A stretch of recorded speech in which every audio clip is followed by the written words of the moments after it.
Bismillahirrahmanirrahim. Assalamualaikum warahmatullahi wabarakatuh, and good morning to all of you. Can you see my slides and can you see my face? Can. Yes, Doctor. Yes, Yeah. doctor. Yes, Doctor, we can see. Okay, good. So first of all, I would like to welcome all of you to our first class. This is our first class today on Monday, 8 a.m. to 11 a.m. So I would like to introduce myself first. Okay, first of all, I would like to uh, welcome all of you back to our new semester. Although this is still in ODL mode, okay, or online distance learning, but I hope all of you have been familiarized with this kind of new environment of learning. So let us hope that maybe next semester we will have uh, our traditional method of learning, which is face to face. From what I heard, maybe inshallah next semester there will be hybrid way of learning, which maybe some of you will be in class and some of you will be in other places. But it still depends. It's still on a planning stage. It is not in a final decision yet. But that is what I heard lah from the management. So I would like to introduce myself first. My name is Dr. Arifin. Okay, my full name is Nur Arifin Muhammad Zain. If it is happen that you are in faculty, okay, you want to see me, you can reach me at level 7. Okay, level 7 FSKTM.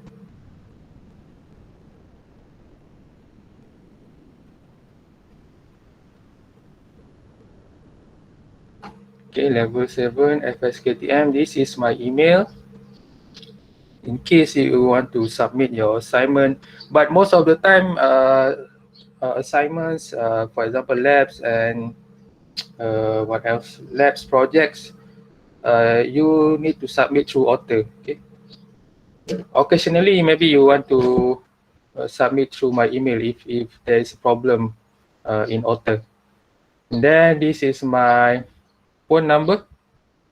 But I do hope that if you want to WhatsApp me, you want to message me, please do it during office hour. Okay, please respect my time because normally after 5 o'clock, it is family time lah. Okay, I'm a family man.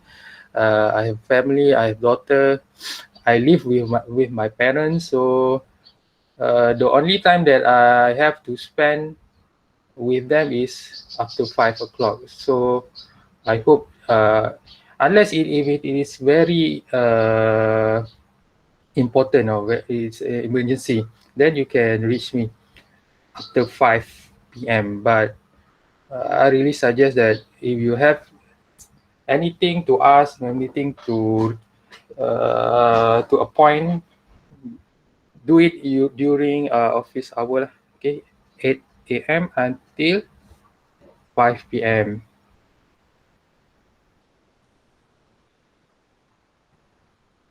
Okay, most of you are from second year, right? Second Yes. or okay. So I will converse in English most of the time because we have one international student, if I'm not mistaken. Who is the international student? I think from Middle East. Okay, maybe mix. Sometime maybe I will mix in bahasa. If you ask in bahasa, also can I will entertain you in bahasa and then I will translate. So about this course, for the synopsis, this course will expose to the students object-oriented programming. The topic discuss introduction to OP, primitive data type and operators, OP fundamental language, object class inheritance and polymorphism. So this information you will get in the document. I've uploaded. We call that document as RPP, perancangan kuliah. Okay, you want to see that document? I already uploaded in Otter. Over here, course info. And I also have upload our chapter for today in learning materials. Okay, this one.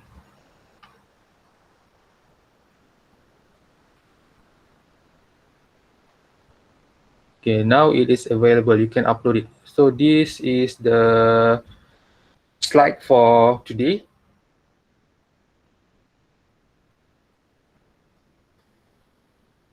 Okay, at the end of this course, students will be able to design solution using object-oriented programming. Normally, we just call it as OOP lah. Okay, the acronym OOP. And then build complete application using object-oriented programming. And then lastly, implement object-oriented concept using high-level language. Okay, these are the topics that we will learn throughout this semester. Okay. So I guess there are 3, 4, 5. There are 5 chapters, but each chapters will be split into weeks. For example, for the first chapter, we will learn in 2 weeks. Okay, week 1 and week 2. So in chapter 1, which is today, okay, we will having the part 1 first. I think from 1.1 to 1.2, and then next week we will continue with 1.3 to 1.4. Okay, this is just introduction to OOP. There will be no programming yet. Okay, no programming, just introduction to the syntax and so on. And then the next 3 and 5th week, primitive data type, and this one we will enter the programming part. Okay, fundamental of object-oriented programming. We will learn all about the control structure, methods, array, string. Because basically what we will learn in OOP is similar to what you have learned in C programming during your first semester. The difference is only the syntax. Okay. So if you have a strong fundamental in C, inshallah, you do not need to worry because the concept is still the same. The only thing that is different is the syntax. Okay. Okay, this is where you will learn something new. Okay, object and class in chapter 4. Chapter 2 and 3, these are all you have seen this before. Okay, identifiers, variable, assignment statement. You have seen this before in C programming and also in data structure. The new thing that you will learn is when you enter chapter 4, object and class. Okay, this will be new things for you. And also chapter 5, the last chapter. So in total we have 14 weeks. And please do note that this semester we don't have any semester break.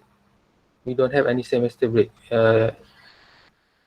Like previous semester, we have semester break in week 7, I think. Week 7 or week 8. But this time we will go straight from week 1 until week 14. Okay, no break.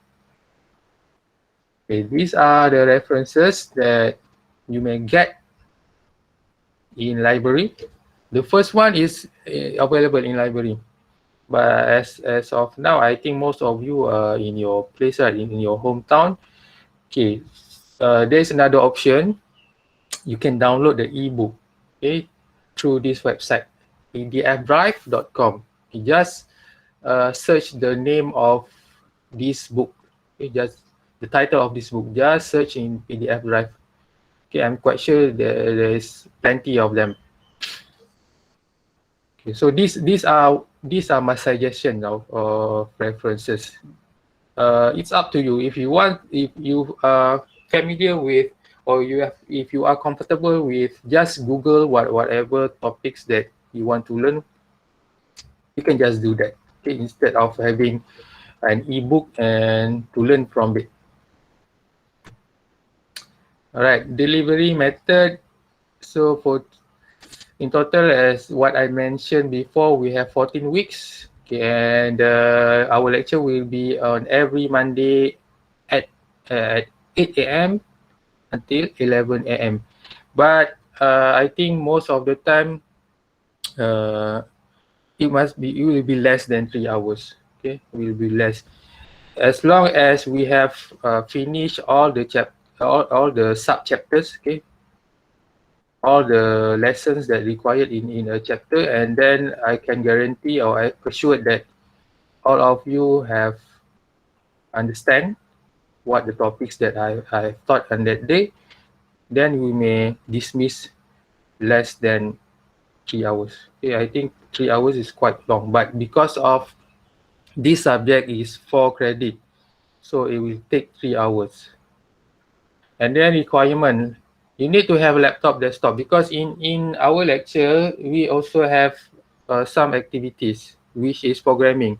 Okay, you need to code. So I really need you to, whenever there is lecture, I need you to join the Gmeet using your laptop or your desktop installed with Java IDE. IDE is Integrated Development Environment, which means the software that you need to have in order you to write Java. Same like previously, you write C and C++, you use Dev C, right?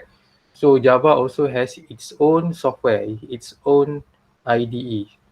So because this is a 3 hours, although I said that we were not having it for the most 3 hours, but we still have activities. So that's why I need all of you, whenever you join our class through Gmeet, please use laptop or desktop install with Java IDE. This one I will assist you, okay, the installation during tomorrow, right?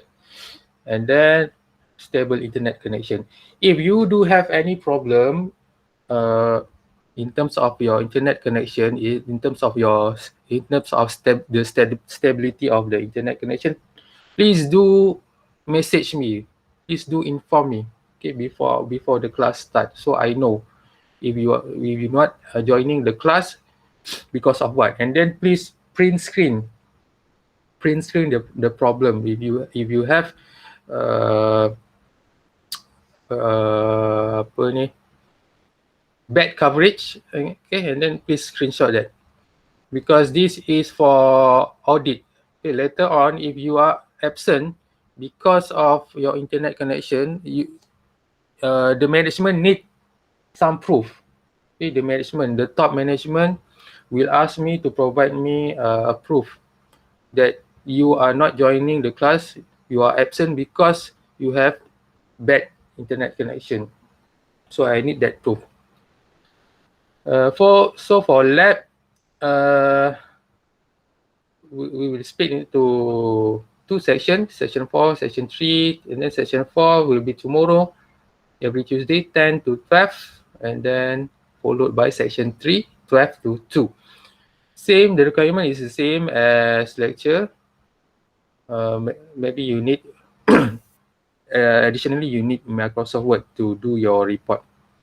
So normally, I will provide the lab sheet, and then let's say if the lab have 3 questions, okay, normally I will ask you to do the first question in the lab session, and then the remaining question you do it your own, okay, at your home, and then provide a report, okay, as the answer for that question. Then stable internet connection. Communication language, most likely I will communicate in English or in Bahasa if required. Okay, if you ask, you can ask in Bahasa. Okay, you can ask in Bahasa. There's no restriction in language, because of most of the slide will be in English, and we have international students, so I will prioritize our communication in English lah, okay, most of the time. But still, you can ask in Bahasa. Okay, no worries.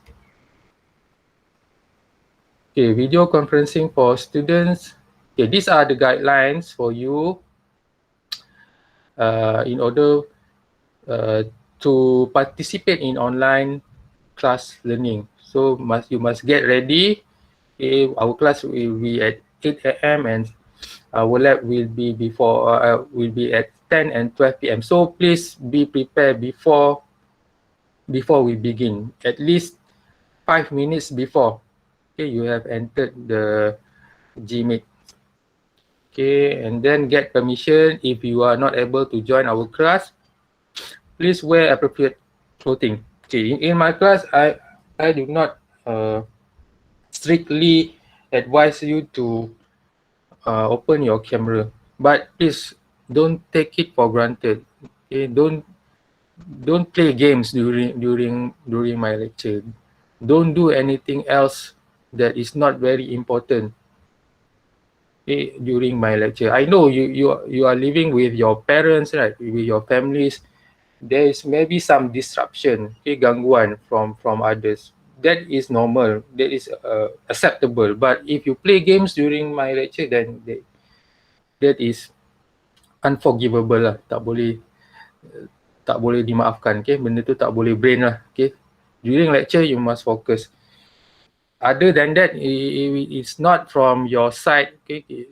For example, if your parents calling for you to help in some things lah in your home, then that is permissible lah, okay? That is forgivable, okay? Tak apa kalau macam tu. Tapi kalau if you are doing something within your intention, okay, and that the thing is not very important, then this is not permissible, and there is a bad way of learning lah. In learning, we must have we call is adab lah. Okay, although we do online learning, but first before knowledge comes, it comes with what we call manners first, adab. Okay, adab tu kena ada. Then check the technology. Okay, make sure that all your audio device is working. Okay, the most important is audio lah, audio. Choose a quiet area. Okay, and then check your lighting. But for presentation, I would like you to open your camera when it comes to presentation. And then check camera framing, check your background. Okay, make sure your background is appropriate lah. Okay, make sure that you are in apa nak cakap, dalam tempat yang conducive lah. Okay. Okay, so for attendance, I think this is somewhat similar to other courses. Okay, you must your attendance must be not less than 80%. If let's say your attendance is less than 80%, then you will bar from the final examination, and then the management will ask you to write a letter to state why your attendance is less than 80%. Students who do not fill item number 1 of the above are not allowed to attend further lectures and are not allowed to sit for any further assessment. Okay, if there is a case that there is a demise, kematian, there is a death among your family, among your relative, please do write a letter. Okay, do write a letter and attach with death certificate, okay, sijil kematian. So provide it with letters. If you have any university punya activities, okay, that one also you need to attach the surat rasmi, the formal letter for the university activities that you participate. Other than that, if you have family things, okay, urusan family, you also do need to write letters, okay, because all of this will be audited at the end of this course. Okay, the management will require me to provide all the proof, all the letters. Otherwise, I cannot assign you as attendees of that certain lecture. So you need to provide letters. And nowadays, the government has imposed those citizens who have who jab with Pfizer, right? They will get the third dose. So if it has happened that you need to go for vaccination for the third dose or second dose, please provide me the appointment date. Okay. So that one also be acceptable. Okay. So for the assessment, we will have quiz like other courses. We will have quiz, test, lab assignment. For lab assignment, we will have it on every week. Okay. So there will be 14 lab assignment that you need to submit, and then one project. Okay. One project for one group. Okay. One group consists of 6 members. Okay. So all of these assessment I provide with the expected date. This is only expected date. It is not a final date. So probably our first quiz will be held during I think this is a fourth or fifth week. Okay, during 1 to 6 of November. Okay, but this is just uh, apa ni jangkaan. Okay, it's not final yet. Okay, expected date only. So our test will be expected on 21 until 27 during this week. Most probably we will have our quiz at night, during night or on weekend. Why? Because these subjects, okay, OOP is being enrolled from different programs. Like you are from BIP, right? So there is another programs that also enroll OOP, which is BIS, BIM. So we need to find a time, okay, so all of these programs can sit for the test at one time. So that's why I think the most convenient or the most perfect session to conduct the test will be at night or on weekends. Okay, there is no other options other than that. Okay, and then final exam expected to be next year on January until 19 February. Okay, ada apa-apa soalan regarding our course? Sir, Yes. since we are using Java, is there any specific software, or we can just use any software that can run Java? There is a specific software that I recommend you, and that one that will be I will tell you I will assist you on tomorrow. Okay, during our lab session.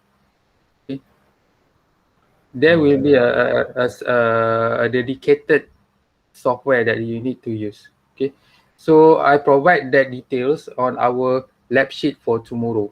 So you just go through all the steps that I've written on that lab sheet, and then if you do have any problems, you can direct message me on WhatsApp, or we can Google Meet uh, uh, based on request lah. Okay, so for lab tomorrow, okay, for lab tomorrow there will be no online meeting. There will be no Gmeet. What I will do is I will pass to you the lab sheet.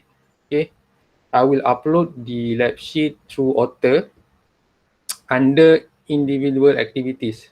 Okay, tomorrow at 8 sorry at 10 a.m. Okay, I will provide you the lab sheet. That lab sheet consists of instructions on uh, how you to install the IDEs, the software that can use to run Java. So what I need you to do is just follow the instruction. If you do find any problems, okay, you can WhatsApp me together with the screenshot. If you have any problems, sometimes some of students, from my experience before this, some of you might have any difficulties. So if you want to solve that uh, face to face or using Gmeet, and then that is based on request. You need to request. So I will create a room for you for a link for Gmeet, and then I will try to resolve what is the issue if you have any problems. Okay, so if you have any problems, you can ask me through WhatsApp, and then if I think that one is very difficult to just rectify through WhatsApp, and then I will ask you to have a Gmeet, and then I try to help to resolve that issue. Okay, so don't worry. In that lab sheet, I have provide all the instruction, all the links that you need to have in order to download the softwares. Is it clear? Yes, Doctor. Thank you, Doctor. Okay. So lab tu kita start besok lah. Okay, untuk hari ni, for today, we just go through chapter 1 first. Any other questions? Doktor, Yeah. Yes. maksudnya apa ni, wajib pakai IDE itulah sepanjang lecture dan lab dengan doktor. Ya, wajib. Okey, faham. Okay, nama IDE tu ialah, kalau nak download dulu lah, boleh juga.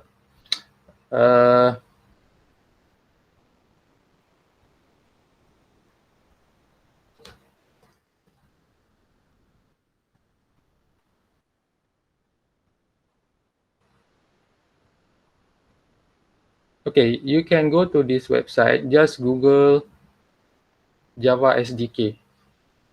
Okay, Google Java SDK. And then go pick the one from oracle.com. Okay, pick the one from oracle.com. The first search result, which is oracle.com. And then head over to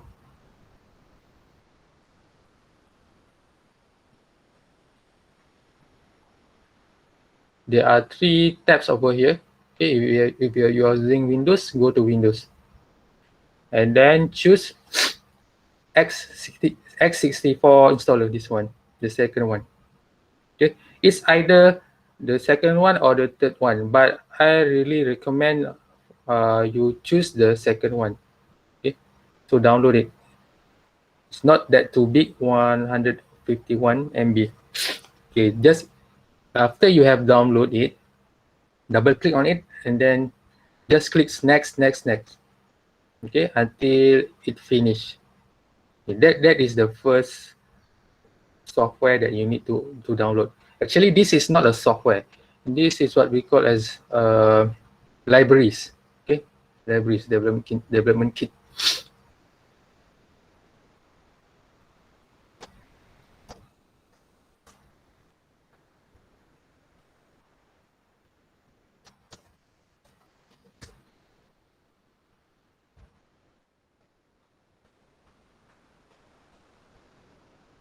Okay, I think you all of you are familiar with C, right? What do I mean with libraries? Libraries is this one. Okay, before this, you are using C. At the first line of your code, you put stdio.hash, right? So studio.hash, this one is library.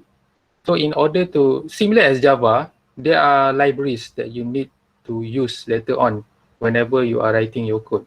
So Java SDK is actually all the libraries needed for you in order to write the Java code, similar to C. Okay, in C, we have studio.hash and so on. In Java, we have plenty of them. Okay, we will learn that after this, throughout this semester, don't worry.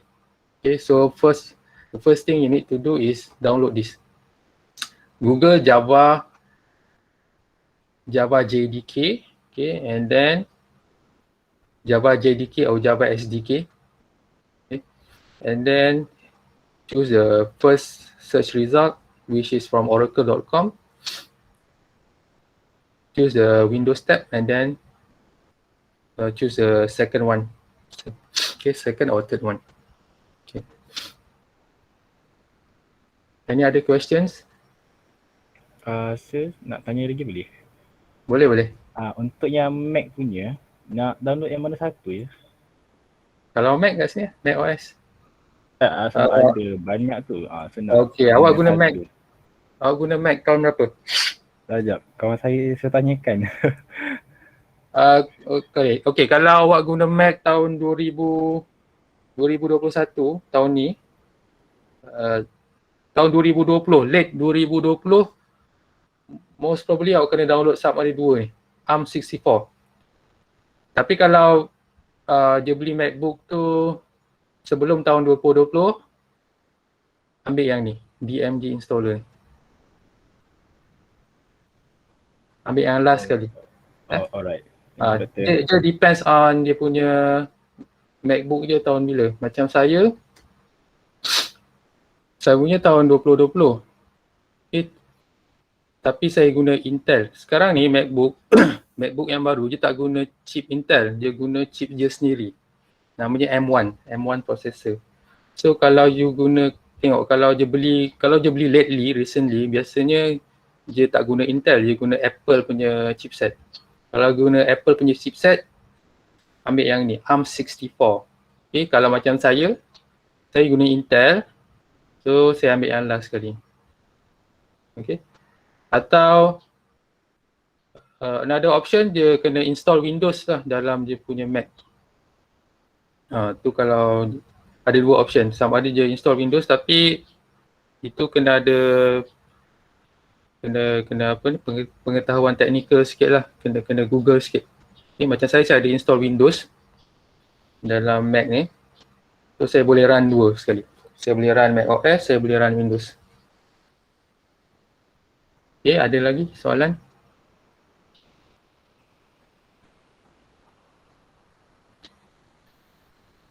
Kalau ada yang guna Linux, orang kita biasa panggil Linux, tapi kalau kat luar sana, kat overseas panggil Linux. Panggil Linux, panggil Linux. Kalau Linux atau Linux ni, RPM compress. Dia banyak sebenarnya. Bergantung pada Linux jenis apa awak pakai. Tapi saya tak rasa pun ada antara awak yang guna Linux. Kecuali kalau awak memang betul-betul pro lah. Biasa pro user ni guna Linux. Dia biasa banyak main dekat command line je. Dia tak main klik-klik mouse ni. Dia main type command je. Biasa orang yang guna Linux ni memang terror programming lah. Sebab Ubuntu. Yes, Ubuntu. Ada guna Ubuntu? Kalau ada guna Ubuntu, ini boleh, Debian package ni.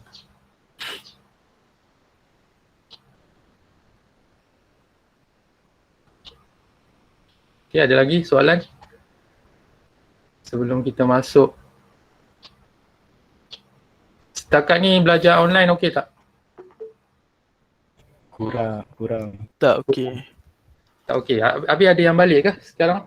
Ada yang dekat college? Ada. Sukses. Ada Okey.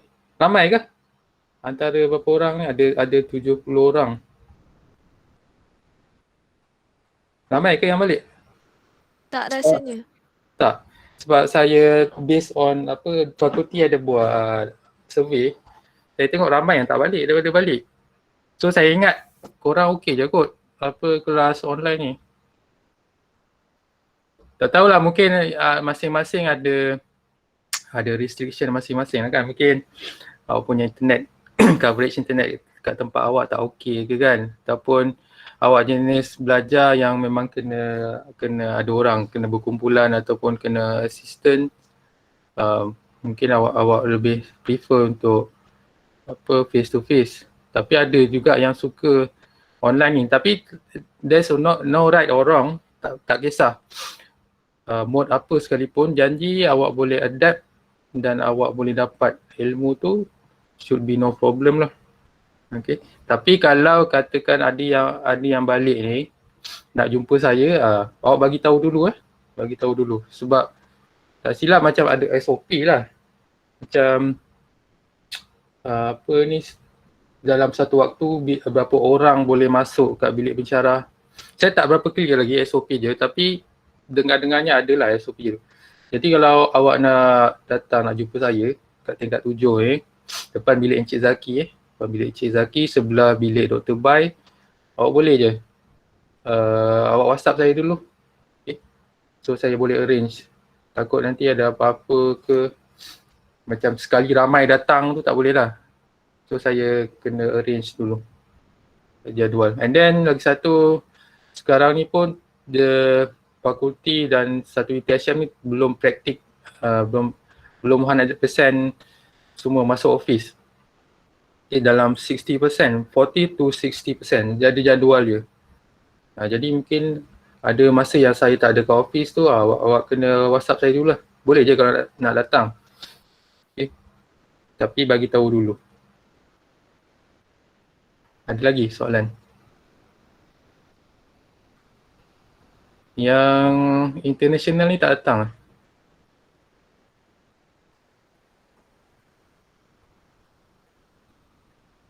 Awak kenal tak international student ni?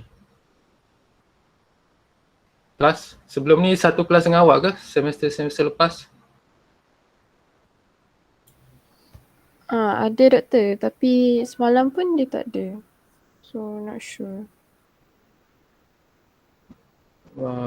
Diorang ni balik kat tempat diorang ke ataupun ada kat sini ni? Abdullah Ahmed. Ada info tak diorang ni kat mana sebenarnya? Kat rumah? Rasanya kat sini. Kat sini Okay. Okay, ada apa-apa lagi tak soalan sebelum kita masuk? And then lagi satu, during my class, I will try to conduct in a very, not in a stress way lah. Kalau katakan you need a break, awak cakap je, you need a break. About 10 or 15 minutes, we can have a break. And then if you think that you are not understand of that particular topic, you just ask. Okay, saya boleh ulang balik. Okay, jangan takut-takut. Tanya je. Okay, so kalau tak ada apa-apa soalan, kita terus masuk lah. Kita terus masuk our first new chapter. Learning materials. Okay, saya dah upload So this first chapter is just introduction to OOP.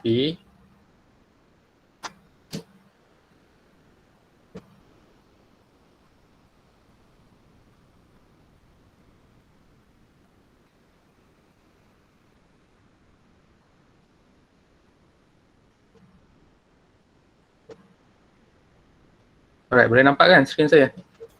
Boleh doktor.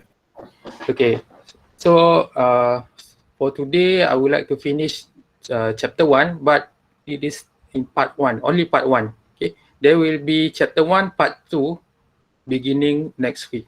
So for today we just finish half of the chapter 1. We will cover only half of the chapter 1.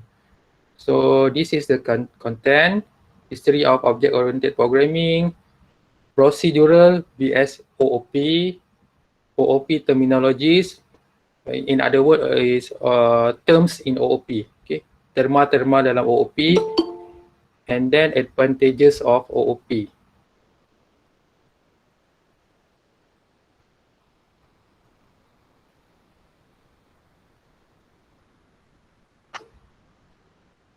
Okay, so this is the learning outcome.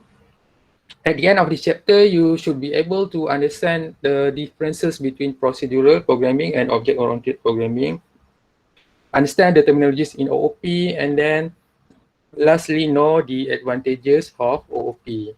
Okay, let's begin. Okay, history of OOP.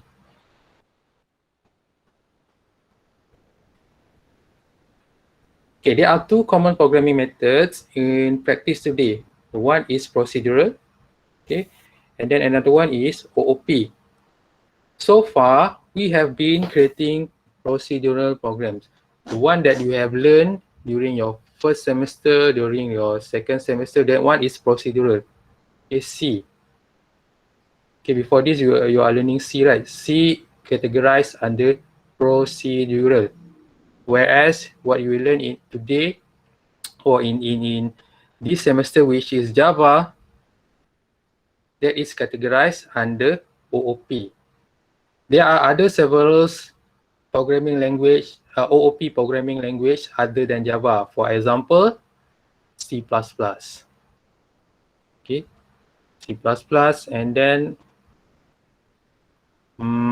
Python. Okay. I'm sure you already heard this before, Python. And then what else? PHP, which you will be learn next semester, if I'm not mistaken. PHP and some others. Okay, so these are lists of OOP languages. Whereas C, we have Fortran,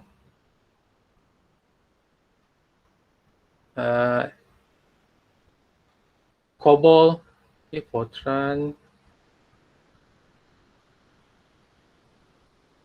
Sorry, I'm using my trackpad. Okay, I'm not using mouse.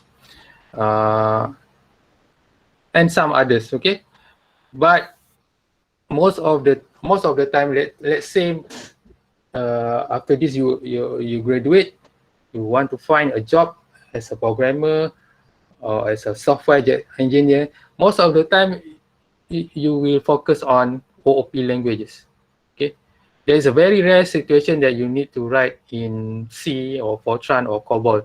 Okay, most of job nowadays requires you to have proficiency in these languages, be it Java, C++, Python, PHP, JSP, JavaScript. Okay, that all are OOP language. Okay, so in a procedural program, data is typically stored in a collection of variables, and there is a set of functions that perform operation on the data. The data and the function are separate entities. Usually, the variables are passed to the function, okay, that perform the desired operation.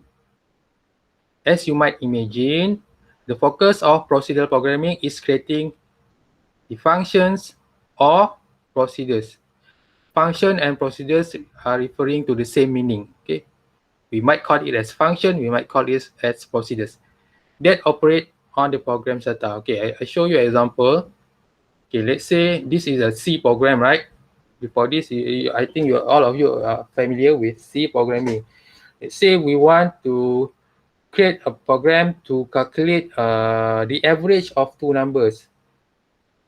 Okay, this one I comment it first. So I declare two variables, int a equal to 2, int b equal to 5, for example. And then in order for me to calculate the average, normally we will use a function. Okay, let's say int average. int average, and then it will take two variables, int a, int b. I hope you still remember this because we are still using functions, although we are in Java. Okay, that's why I mentioned earlier the second and the third chapter will be something that you already familiar. Okay, the main different things is only the syntax. So okay, you have a function to calculate average. So what is the formula for average? int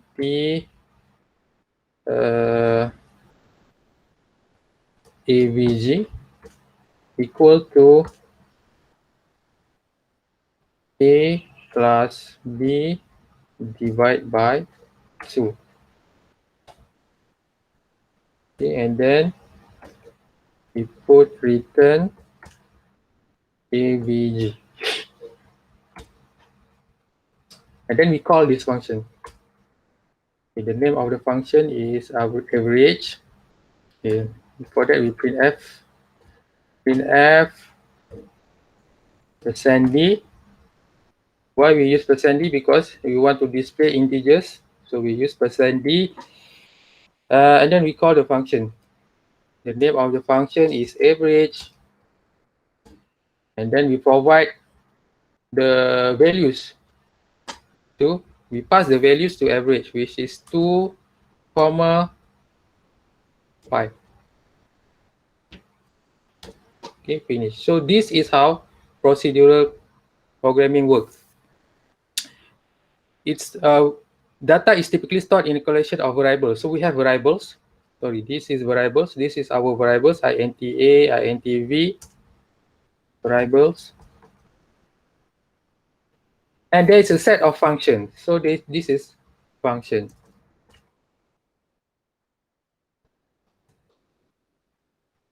That perform operation on the data. So this function perform operation of these variables, of this data. Okay, what is the operation? The operation is to calculate average. This is the operation, A plus B divided by 2. Usually the variables are passed to the function. Okay, these variables are passed to the function. We pass it to this function, okay, to the average. That perform the desired operation. What is the operation? The operation is this one, to calculate the average. As you might imagine, the focus of programming is creating a function of result. So in C programming, most of the time, we will focus on creating the function. Okay, probably we are creating function. Although during the early stage of your lesson, you might put this, okay, you might put this inside int main, right? But as long as you go through chapter by chapters, you learn what is method or what is function, how to write function. Then you need to separate it, to separate the operation or the procedures or the function from the main section, from the main section. So this is the proper way of writing a code. This is a more professional way of writing a code, which means you separate it. You separate the variables. The variable most probably will be inside the main, and then the function will be outside the main. Why I say outside? Because it is outside this parentheses, these curly braces, okay? Meaning that it is outside the main. So in procedural programming, most of the time we are focusing on creating functions. In this case, it only has one function because this is just a simple program to calculate average. Okay, 4.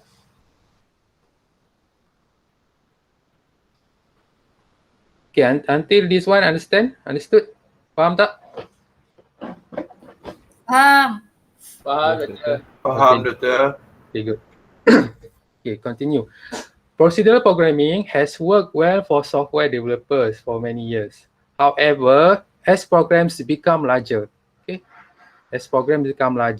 and more complex, the separation of programs' data and the code that operates on the data can lead for problems. Okay, so this is an example of a simple program. How if it is a big program that has many variables, that has plenty of functions?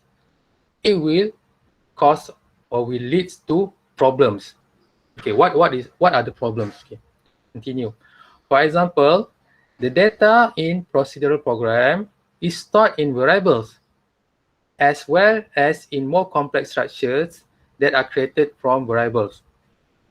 The procedures or function that operate on the data must be designed with those variables and data structures in mind. But what happens if the format of data is altered? Quite often, a program specification change, resulting in redesign the data structure. Okay, I'll show you an example. Okay, let's say, okay, now we have function to calculate the average of 2 numbers. How about if you want to calculate average of 3 numbers? So most probably we need to modify this code, meaning that we need to add more input variables, okay, inside this bracket, which means let's say INTC. Okay. So it will lead to, it will involve a lot of modification. If it is a simple program like this, it doesn't matter. Maybe it's just what is the fast? Just write the modification, right? But if it involves code that has many functions, that involves multiple lines, that involves hundreds of lines, and then involves hundreds of modification for the operations, so you need to you need to look all the modification in each line of the code. Okay? So it will become a tedious way of tedious work, okay, to modify a program and to inspect line by line in order to know which of the variables or the functions that we need to modify. So this one should be A, not 2 and 5. A, this is A, B. So because we want to create, we want to have a function to calculate three numbers, so we need to add another variables, 7 for example. So A, B, and C. So we need to perform modification at line 15, okay, include INTC. At line 17, okay, also to include plus C, and then at line 10, also to include C. So imagine if it involves a lot of functions. Okay. There's another way.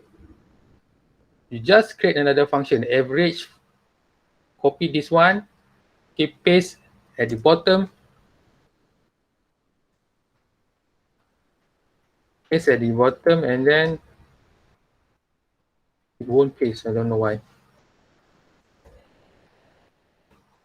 Just name it as a different function. The average 3 numbers, for example. This is another way, but the drawback is your code will become longer. Okay, your code will become longer. So OOP will solve these issues. Okay, can you understand? Boleh faham tak? Okay. So Yes. so you already get the idea why we need to learn OOP, why we need to switch from procedural to OOP. Okay, when the structures of the data change, the code that operates on the data must also be changed to accept the new format. Okay, the code that operates on the data, which is the function lah. Okay, just now I already modify the function, alter the function. Finding all the code that needs changing result in additional work. As I mentioned before, it is quite a tedious work. Okay, finding all the code. You need to inspect one line by line. Which one need to modify. A result in additional work for programmers and an opportunity for bugs to be introduced into the code. Okay, so most probably you will also contribute bugs or contribute errors into your code. Okay. This has helped influence the shift from procedural programming to object-oriented programming. Whereas procedural programming is centered on creating procedures, as I mentioned before, creating procedures and function are referring the same term, okay, function or procedures.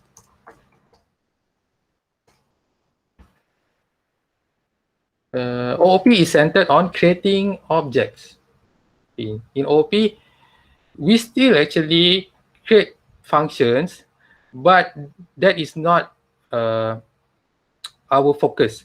The first priority in OOP is we need to define the object first. Okay, an object is a software entity that combines both data and procedures in a single unit. So you can imagine, in procedural, we separate data, we separate variables or data, okay? We separate, but in OOP, we combine these variables and functions, we combine it, okay, in one place. I'll show you later. Okay. Okay, and objects data items, also referred to as its attributes, are stored in member variables. The procedures that an object performs are called its member function. This bundling of an object's data and procedure together is called encapsulation. Okay, so the concept of combining, okay, is combining the data, okay, combining the data and combining the procedures or function together, okay, it's called encapsulation. This is just a term, no need to worry. The term of combining data and procedures together, bundling it together, we call it as encapsulation. So whenever that data is bundled or combined with combined together with procedures, we can call it as a member variables. Okay, data member variables or member functions. Okay, member function and also member variables. This is just a term. Okay, so this is, let's say we have a case study of an ATM machine. Okay, in procedural, when we write the program, we will write the function. We have withdraw function, we have deposit function, we have transfer function. Whereas when you focus on OOP, when you are writing OOP for a case of ATM machines, in your code, most probably you will find what are the object first. So in ATM case, okay, in ATM case study, there are three objects that involved. Okay, whenever we say about objects, objects can be referred to as living or non-living. Okay, the keyword of object can be living or non-living. In this case, in ATM, a person want to with a person with ATM machine, right? The objects can be the person itself, the customer, and then it can be the ATM machines. Okay, it can be the money, and it also can be the account. Those are the combination of living and non-living things. Okay, so that what we call as object. It can be living or non-living things. Okay, so these are the instances of the objects: customer, money, and account. Okay, and then so this is the what we call as the structure of procedural oriented programming. In procedural, if we write it in C, we need to define the data mostly in the int main, and then outside the int main, we write functions. We have withdraw function, we have deposit function, we have transfer function. Whereas in OOP, we combine, okay, the data and function together, okay, to create an object. Okay, this is object for customer, this is object for money, okay, this is object for account number. Okay, understood? Boleh faham? Ada soalan tak? Boleh nampak kan perbezaan antara procedural dengan OOP? Boleh, Doktor. Boleh, insyaAllah. Okay, alhamdulillah, good. Okay, figure 1 shows a representation of a circle object. Okay, let's say you need to write a program to calculate an area of a circle. Okay, so this is how your OOP, the structure of your OOP program. Okay, as I mentioned before, in OOP, we combine data, okay, the variables data with the function or procedures together, okay, to form a class or an object. Okay, so figure 1 shows a representation of a circle object. it has just one member variable. Okay, we have one which is radius, and then it holds two member function. There are two functions. We have set radius, okay, and then we have get area. If you notice, the syntax is quite similar with C. There's no much difference in how you can create functions in Java. This is in Java, okay? This is in Java. Okay? Nothing much difference. It has just one member to hold data and two member functions. The circle object's data item is radius. Its first function sets the radius. Okay, the first function is to set the radius. We have circle, right? We have circle. And then this is the radius. From here, from the center point, okay, to the line of the circle, this is the radius. And then we can set the radius through the function name set radius. And its second function calculates the return of the area. Okay, and then the second function name get area to calculate the area of the circle provided with the value of radius. So return 3.14 times power. This is power radius 2. Okay. So we have the value of radius here. Okay. So if you can see here, the data and the function is bundled together. It's combined together. Okay, the member variables and the member function are all member of the circle object. They are bound together in single unit, as I mentioned before. When an operation is to be performed, such as calculating the area of the circle, a message is passed to the object telling it to perform the get area function. Why? Because get area is a member of the circle object. It automatically has access to the object's member variables. Therefore, there is no need to pass radius to get area function. Okay, this is where there is a slight difference between procedural and OOP. If let's say you want to write this in C programming, normally what you need to do is you need to have something over here. You need to pass a variable over here. Like what I did over here. Okay, this one is to calculate average, right? I pass some of the variables over here inside these rounded brackets. But in OOP, we don't need that. We don't write it that way. So we can just leave the functions, okay, empty without any input variables over here.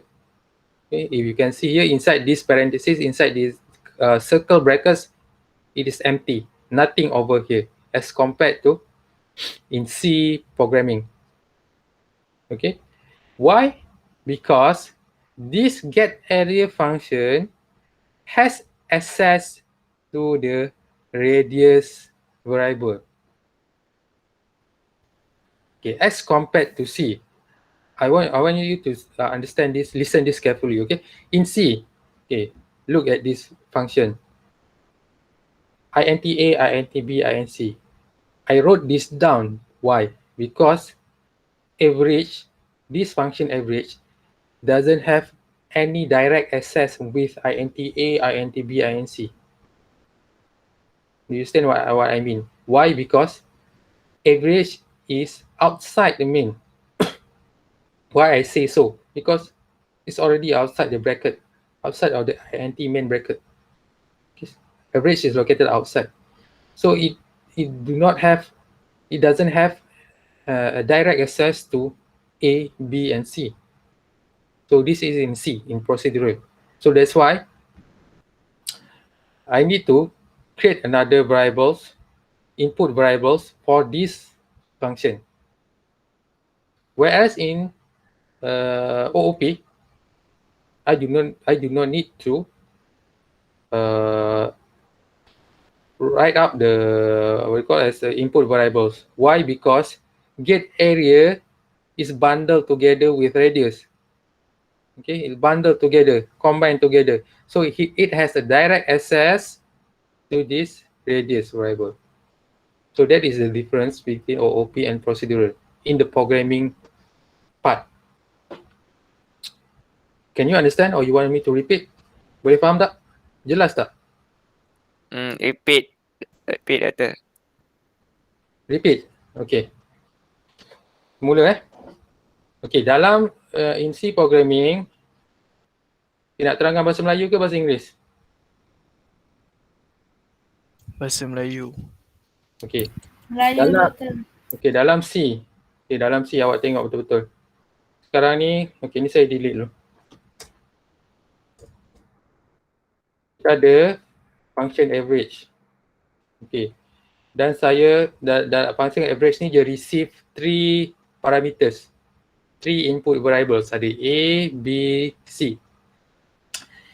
Kenapa saya buat macam ni? A, B, C ni nanti nak akan diguna untuk calculate dia punya average ni. A tambah B tambah C bagi bagi 2. Okay, sebab kita nak calculate average of 2 numbers, right? So bagi 2 lah. So A dan B ni diperlukan untuk kita bagikan 2 nanti untuk we calculate the average. Setakat ni faham? Yang ini. Kenapa ada? Faham. Setakat ni Okay. faham. Setakat ni faham kan? Sampai sini faham. Okey. Sekarang ni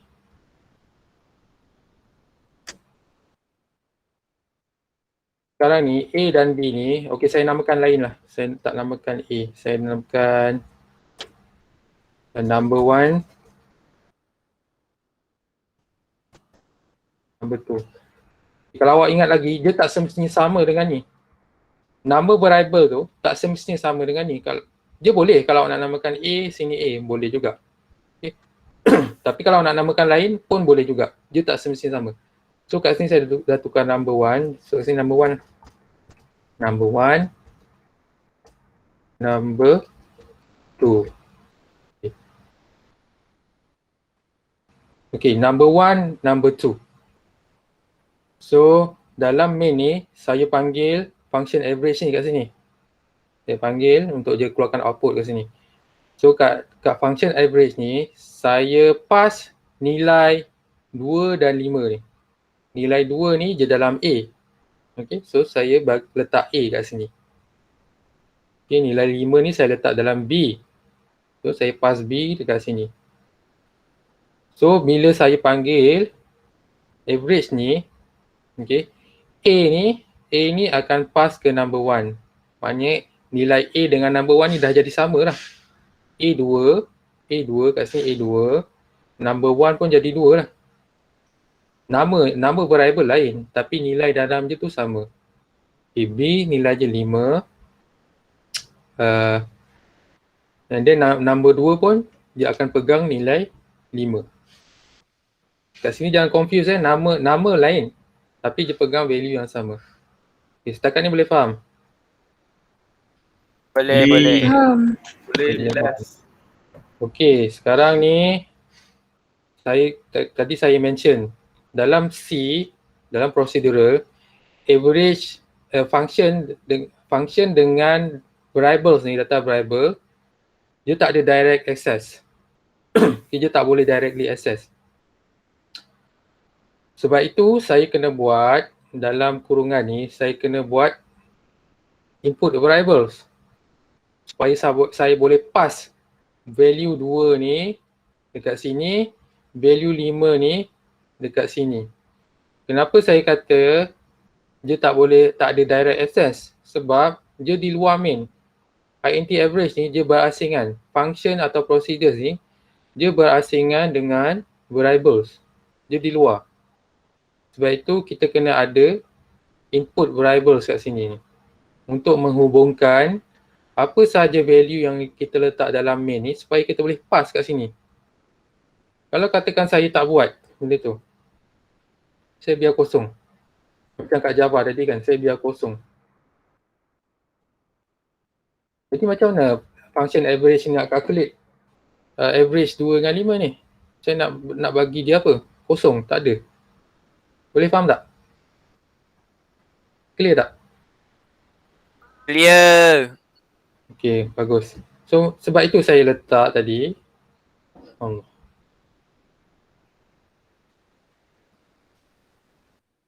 Sebab itu kena ada input variable ke sini ni. Average kena 2 kali ni. So dia boleh pass kat sini. Kalau macam Java tadi, dia tak ada. Java tadi get area ni.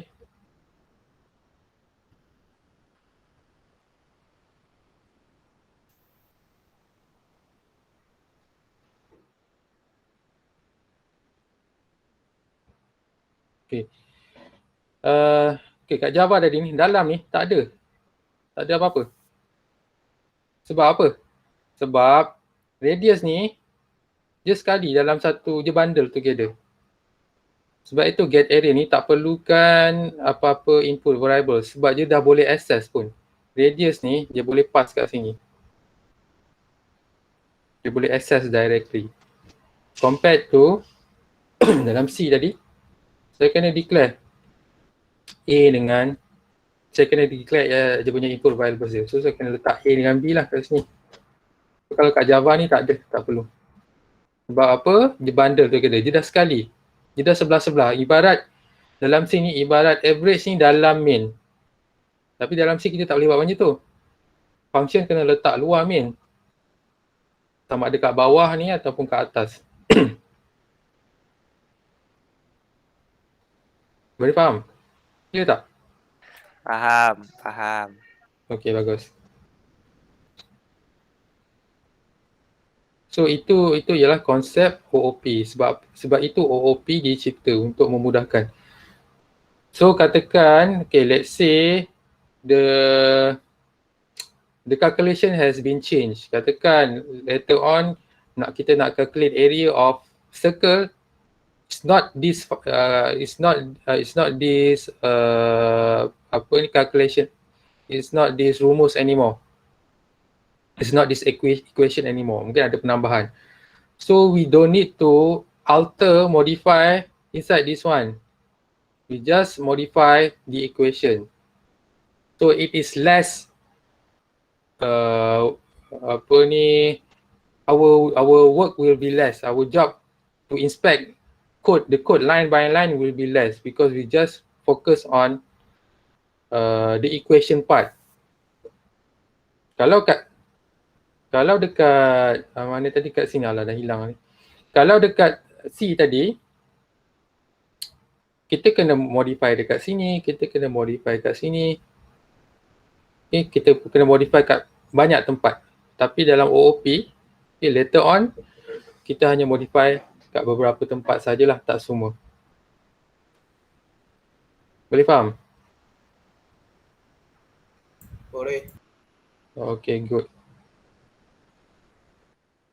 Okay, this is just summary of OOP, procedural vs OOP. Okay, so OOP based on the concept of objects which contains attribute and methods, while for procedural is based upon the concept of procedural calls. Divide the program into multiple objects. So, okay, kalau dalam OOP, inside OOP we have multiple objects. Like this one, we have multiple objects. We have we have customer, we have money, we have account. Okay, we have multiple objects. Whereas in procedural, we have multiple functions. Kita ada banyak functions lah. Okay, kita ada banyak function. We have withdraw, deposit, and transfer function. Modification is easier as object is independent, like my explanation before.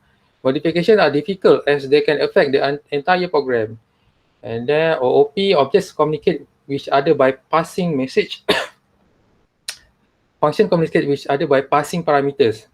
This is what I mentioned before. We need to pass parameters over here. We need to have parameters over here. Whereas in OOP, we just pass the message. pass the message inside, or the value of the variables. Okay. Each object controls its own data. Why I said so? Because each object has its own data, whereas in C, all the data is independent. int A, int B. It's independent from the procedure. So it's independent from function. Maksudnya dia tak bersandaran. Dia tak berhubung kait antara satu sama lain. Kalau dalam OOP, dia berkait. Maknanya radius ni, okay, radius is solely for circle. Radius ni memang eksklusif untuk circle. Tapi kalau dalam procedural, A dengan B ni boleh jadi untuk pelbagai function. Boleh jadi function apa tadi? Average, boleh jadi untuk function. Katakan saya later on I create another function addition. Okay. So A and B also can be used for addition function. But in OOP, it is exclusively for a certain object. Okay, radius ni bukan boleh sembarang-sembarang diguna untuk, katakan kita ada objek lain. Katakan kita ada objek, example lah, triangle for example. Kita nak guna variable radius ni, tak boleh. Okay. It is dependent on that particular circle. Dia berkait. Kalau kat C ni, dia independent. Dia boleh diguna oleh pelbagai function, apa-apa function pun. Boleh faham kat situ? Kas, boleh? Boleh. Doktor. Okay, and then it's possible to hide data. This we will learn later on. We go chapter by chapter. No data hiding mechanism. Okay, we will learn these two further. And then has access files. This also we will learn later on. Supported by C++, Java, Python, as I mentioned before. And then supported by C, Pascal, and Fortran. Okay, this is another example of procedural and OOP. The left side is in procedural.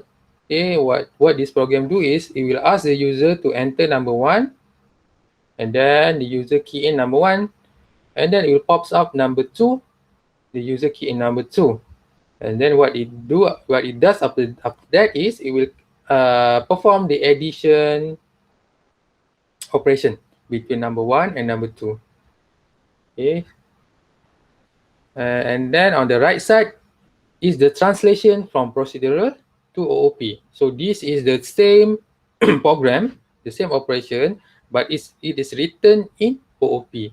It's quite it's a bit lengthy, I would say. Okay, agak dia punya programming tu agak panjang, coding agak panjang. But trust me, it will have more advantages as compared to procedural. One of its advantages is, okay, for example, in C, right, we have the add function over here. Let's say I create another C program. I create, let's say I create numbers 2, number 2.c. Okay, and then some of the operation are inside this num2.c is the addition operation. Dalam num2.c ni, saya nak ada addition operation, operasi penambahan. Jadi saya nak guna, I want to use this add function. In procedural, cannot. Okay, I need to copy this.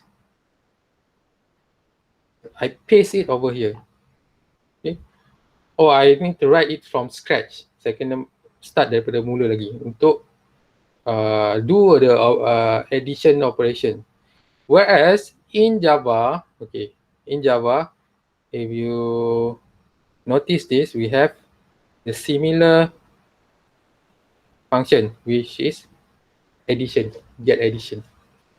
The name of the function is get addition. The operation is the same, number 1 plus number 2. Let's say if I create another file, I need another code in Java, num2.java, Java.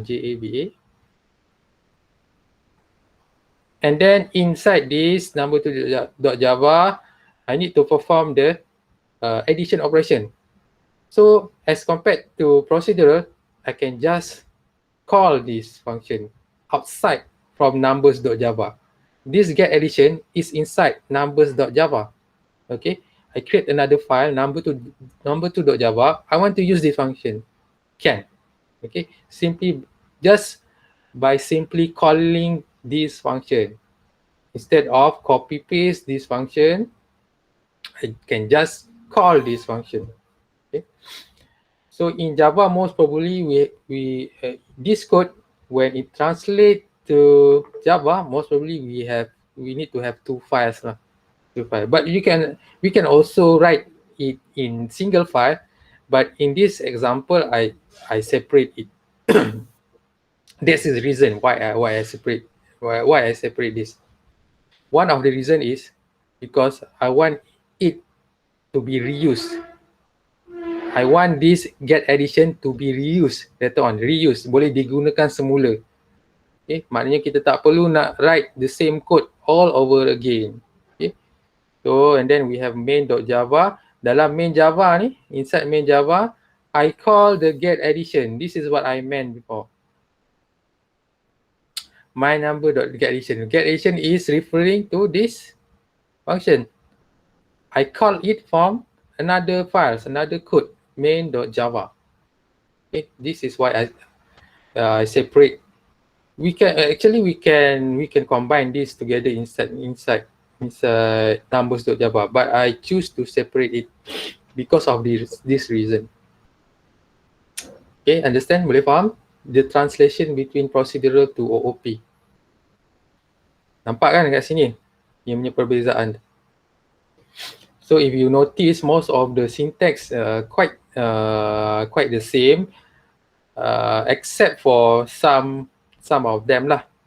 For example, import, you haven't seen this before. Import class, and then private. What else? New. Okay, you haven't seen this before. So these are set of new syntax that you will see lah from time to time as you learn, as you go through each chapter, you will see all this syntax. Okay, OOP terminologies. I think should we have a break? About 10 minutes or 15 minutes? Can or not? Boleh tak? Can. Ya, Can, Then doktor. Okay, until 9:50 lah. 9:50. Boleh? Boleh. 9:50, okay.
Okay, class, are we good to continue?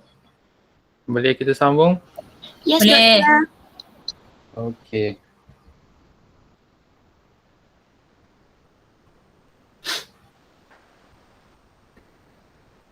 Alright.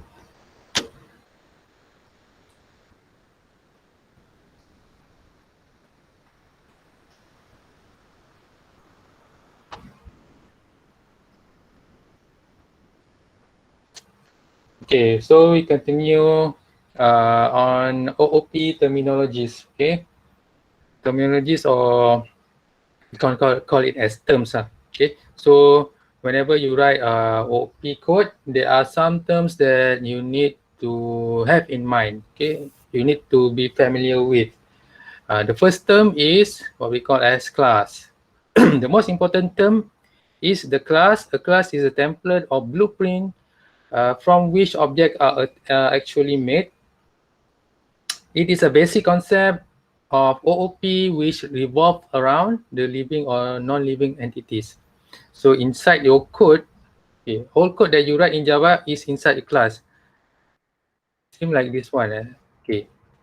If you notice, all of the codes over here, okay, we have all of these statements or code, okay, are kept inside a class. This is inside a class name numbers. Okay, numbers is a non-living things, an object of a non-living things. Similar like this one, we have these statements. Okay, we have these statements, and then it is inside a class name main. So whenever you write a Java code, you must start with class followed by the name of the object. Okay. In this situation, for example, in the previous example, okay, you want to translate this situation into a Java code. So there will be 3 classes. The first one, class customer, and then inside that customer have some of statements, and then the second class will be class money. Inside it, I also have some statements, and then class account. Okay, the standard Java library supplies several thousand classes. Okay. If you notice over here on the first line, okay, we have something like include studio. Okay, something like include studio, but we write it in different way. In C, we use the keyword of include. Okay, but in Java, okay, the same meaning or the same term of include is import. Okay, so just now I mentioned about the standard Java library supplies several thousand of classes.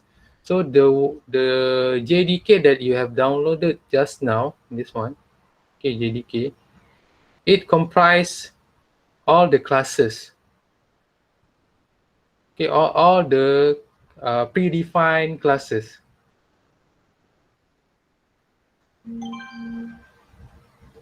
All the predefined classes. Similar like this one.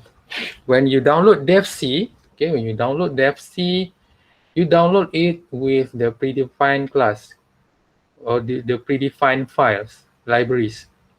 Maknanya bila awak download studio.h ni memang dah ada. Similar when you download JDK, okay, JDK Java Development Kit, it will download along with libraries or what we call as classes, predefined class yang memang ada, yang yang di-develop oleh developer daripada oracle.com ni. Okay, daripada programmer dalam oracle.com, Oracle ni. So salah satu, kalau ikut contoh ni, in this example, scanner is one of the predefined class. Dia sama macam studio.h ni. Okay, jadi kita tinggal, we just use it. Okay, we just use it. Okay, you can create your own classes in Java to describe the objects of the problem domains of your application and to adapt the class that are supplied by the standard library to your own purpose. Okay, jadi kat sini kita ada dua. to adapt the classes that are supplied by standard Java by standard library to your own purpose. Like this one lah. Okay, you just adapt. You just use this class, okay, the already available class or the predefined class for your own purpose, okay, for your own needs. You can also create your own class. Okay, maksudnya kat sini awak juga boleh create your own predefined class. Awak juga boleh buat macam ni. Okay, so later on, other programmers can use your class or your code inside their code for their own purpose. It's other way around. So there are two ways. First, you use the predefined classes or in the libraries that you download with the JDK for your own purpose, and then the second one is you create your own class. Okay, so other for your own purpose and also for others to use. Okay, for their own purpose. Okay, boleh faham untuk kelas?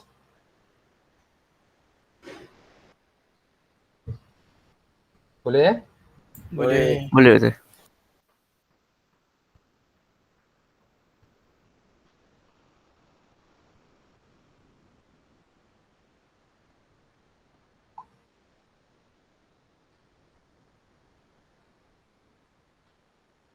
Sekejap ya, saya nak balas message.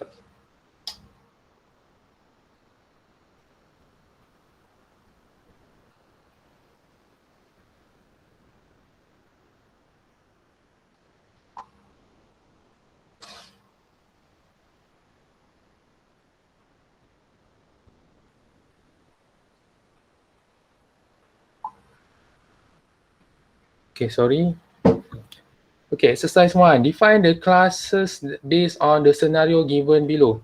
A student rides his bicycle from his home to the faculty using the same road every day. Okay, what are the classes that you can extract from this statement?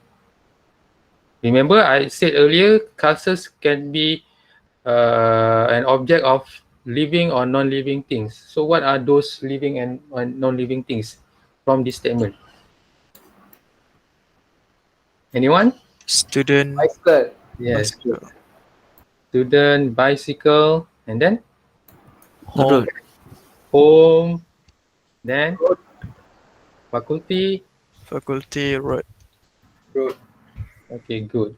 So let's say you want to translate this into a Java code. So there are 1, 2, 3, 4, 5. There are 5 classes that you need to write.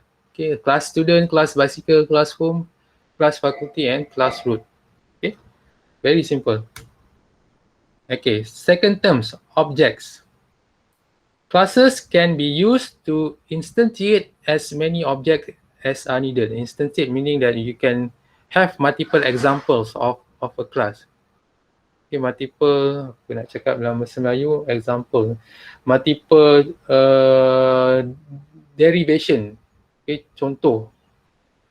Nanti awak saya akan bagi contoh. Okay, each object that is created from a class is called instance of the class. A program is simply a collection of objects that interact with each other to accomplish a goal. Okay, just go through with this example. Okay, let's say inside a program we have a class named car. Okay, class car. Okay, the car class defines the attributes and methods that will exist in all objects that are an instance of the vehicle class. Okay, so a class can have many objects. Object is like an instance of a car. For example, Proton is an instance of a car. Okay, so Proton we call it as object. So do with Audi. Audi is an example or an instance of a car. So Audi we call it, or we refer it as an object. Okay, boleh faham tak yang ni? Kalau dalam contoh yang tadi ni, student, okay. What are the objects of student? Let's take example of in our faculty. We can have VIP students, okay. We can have BIS students, we can have BIM students. So that are instances of student, objects of student. Just now we create class, okay, class student.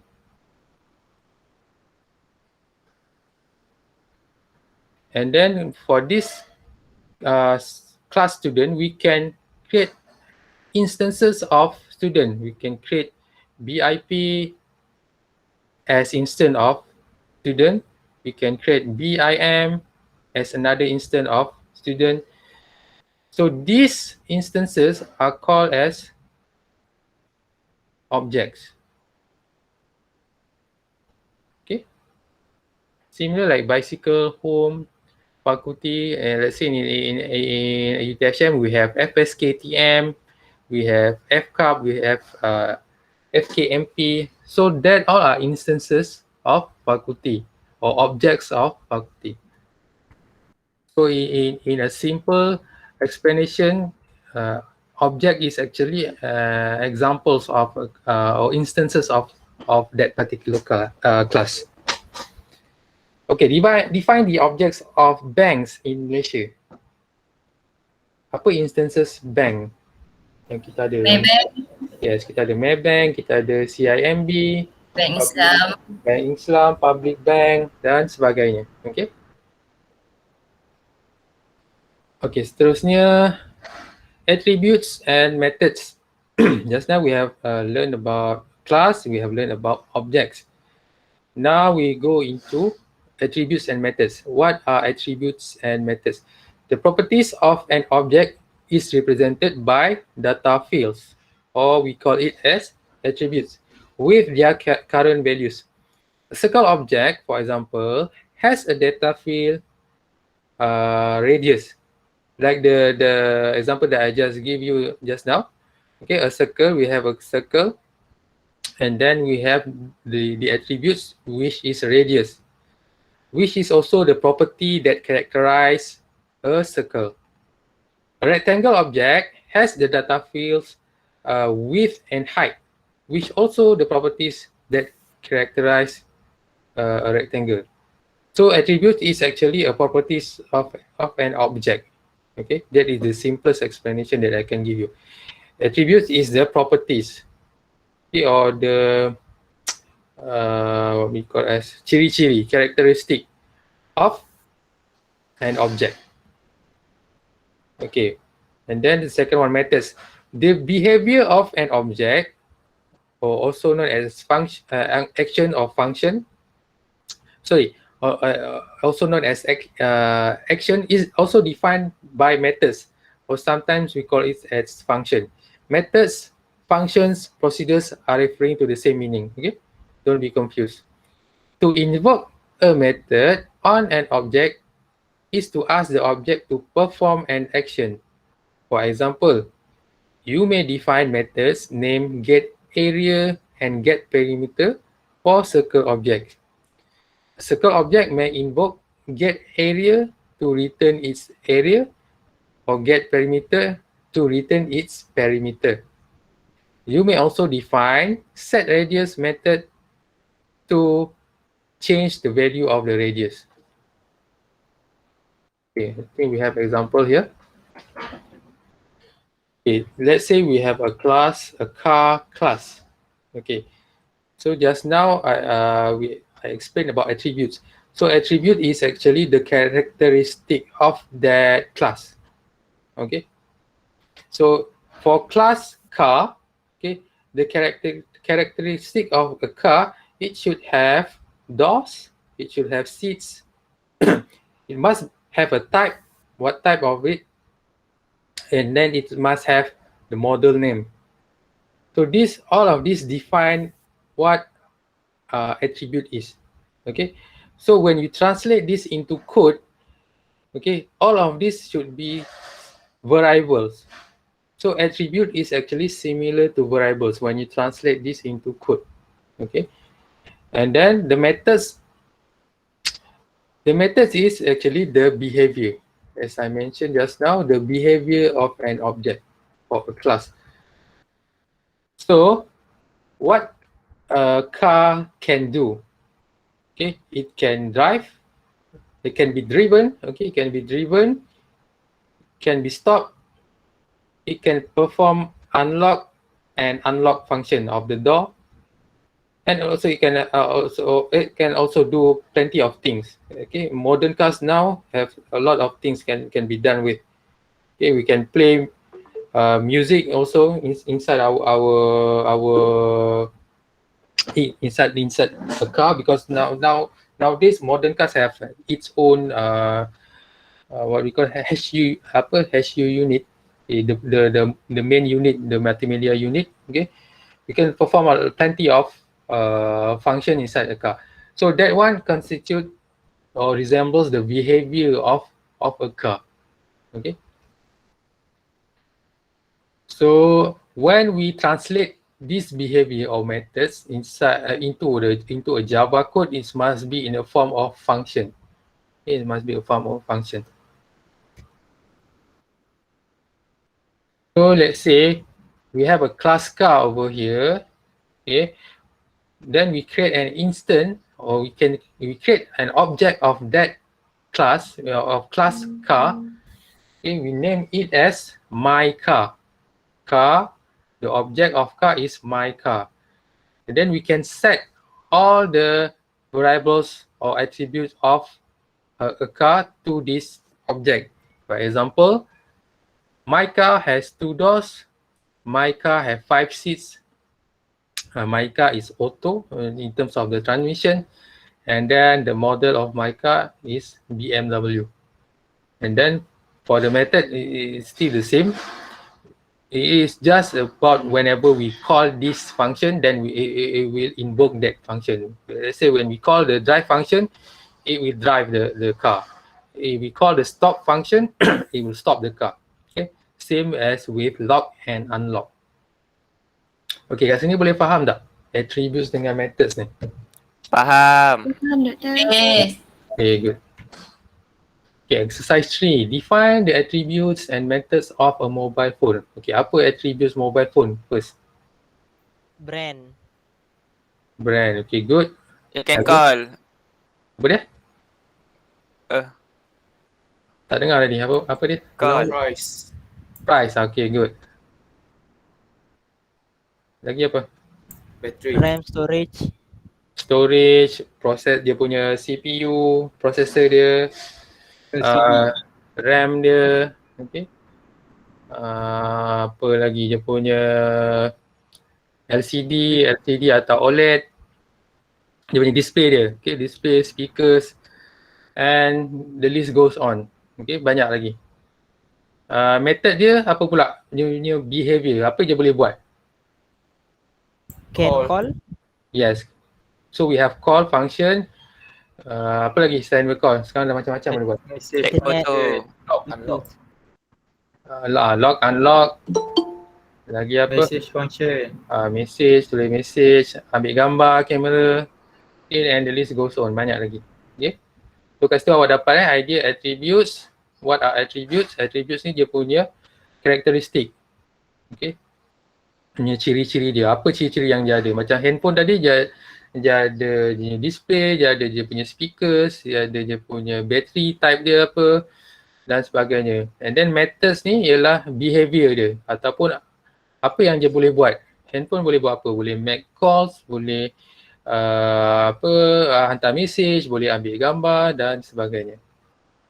So kat situ nanti kita akan translate into coding. Bila kita translate, yang attributes ni kebanyakannya akan jadi kita punya variable kita. Kita jadi kita punya variable. Kat mana contoh ni? Ni. Kebanyakannya akan ada kat sini, kat atas ni. Macam handphone tadi kita ada apa tadi? Bukan Mac calls, apa LCD display tu kan. Mungkin kita boleh guna kat sini, kita guna INT untuk represent numbers. Kalau katakan kita nak represent je punya jenis display sama ada LCD ataupun OLED. So kita mungkin boleh guna string. String. Okay, saya type terus. Online Java. Okay, Okay, class phone, mobile phone.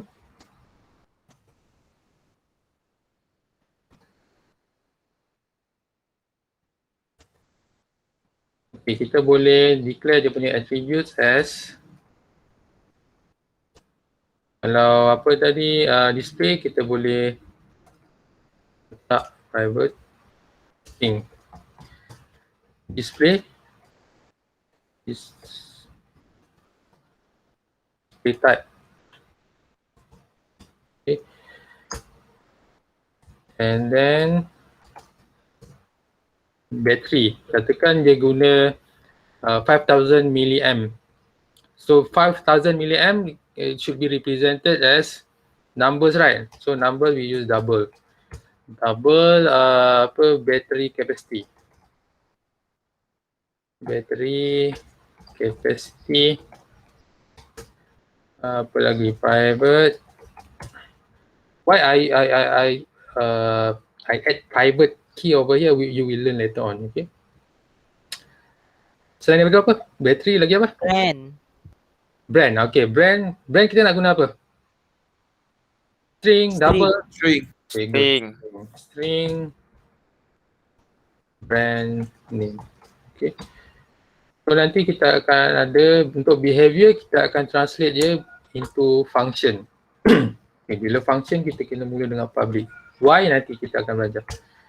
Public make call. Okay. Buat masa ni kita just leave it empty dulu sebab ni mungkin ada melibatkan operation lagi. Sorry, public void.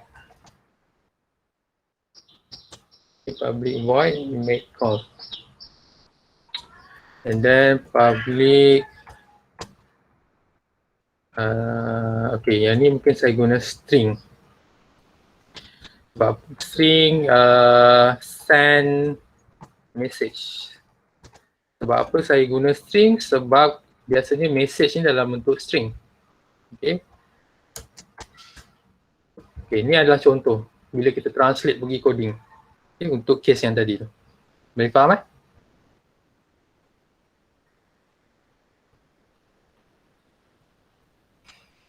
Okay, string. Okay, move on to the next one. Abstraction. Apa?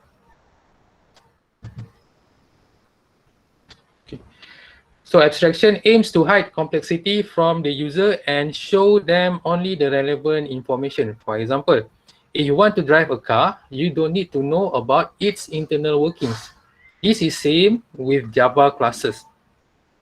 You can hide the internal implementation by details by using abstract classes or interfaces. Okay, this we will cover later on. What is abstract class or interface? Okay, you will learn this. On the abstract level, you need to define the method signatures, which is the name and parameter list, and let each class implement them in their own way. Okay, so the main objective of OOP is to provide abstraction, which is it hides the internal working. It hides how it works. All you need to focus is how to use it. Okay. Like a car, right? You need to learn or focus on how to drive a car. You don't need to really focus on how the engines work, how the brake system works, and so on. So similar to Java. I will show you an example. In Java code, sometimes you need to call the predefined class. Okay, that's what I mean. That's what I meant before. You just need to know which class to be used. In this example, I know what is my code is going. I know what is the output of my program. So on that way, I need to think which of the predefined class I need to choose. Which of the predefined class I need to pick. I need to include inside my my code. However, I do not need to know whatever that is inside this scanner class. Okay, scanner is a class, is a predefined class written by the programmers or developers from the Oracle. Okay, So I do not need to know what are the content, what are the statements inside the scanner class. What I need to know is scanner class is used for what, okay, and then how to call or how to use the scanner class, how we can call the scanner class. That only the things that I need to focus on instead of having to know what are the operation inside the scanner class. Okay, that is what I meant. Boleh faham dekat abstraction ni? Maksud kita nak hide dia punya complexity tu. Okay, itu maksudnya. Kita hanya fokus macam mana cara nak guna instead of kita nak tahu proses di belakang dia tu. Okay, that is what we call as abstraction. Move on to the next one, encapsulation. Encapsulation is a key concept in working with objects. It combines data or attributes and procedures method in one package and hiding the implementation of the data from the user of the object. Ini saya dah explain lah sebelum ni. In OOP, most of the time we combine attributes and methods together. Okay, that is called as encapsulation. Okay, the terms of combining attribute, combining data, combining variables and procedures or functions together, that one we call it as encapsulation. Okay, this is just a term, no need to worry. The key to making encapsulation work is to have methods that can never directly access attributes in a class other than their own. Okay, yang ni penting. Yang ni awak kena faham. Okay, again saya akan bagi contoh yang ni tadi. Okay, ada sebab kenapa, why I put private. As the name suggests. Okay, private ni maksudnya terlindung lah kan, dia private, privacy. Private ni bermaksud dia akan hide variable number 1 and number 2 from outside of numbers.java. Okay, number 1, okay, you listen this carefully, okay. I hope you understand. Number 1 and number 2 ni adalah variables. Variables ni inside numbers.java. Okay, and then the prefix of sebelum int number ni saya letak prefix private. Okay, I put private. This one also I put private. Why I put private? Because I don't want other code, other programs can have directly access to number 1 and number 2. If you look closely over here, okay, there is no single statement that I write number 1 or number 2. Okay, tak ada pun. Saya tak panggil number 1, saya set number 1 dekat sini, tak ada. Main.java is another file, okay. Main.java is another file. Numbers.java is another file, a separate file. But I cannot directly access number 1 and number 2. There's a reason on that. Okay, so I only can set number 1 and number 2 through a function. Okay, so for number 1, I set the value of number 1 through set number 1. While number 2, I set number 2 through function set number 2. There's a reason why I put this. Why I create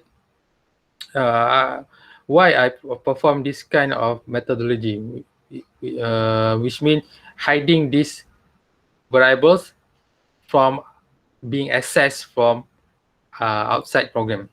Okay, so in order to set these variables, I set it through an intermediate function, perantaraan, function perantaraan, which is set number 1. Okay, kat sini saya set number 1. Set number 1 dengan nombor yang di key in oleh user. Okay, kat sini dia ask, program ni ask user, sama macam ni. Okay, dia minta user key in nombor 1.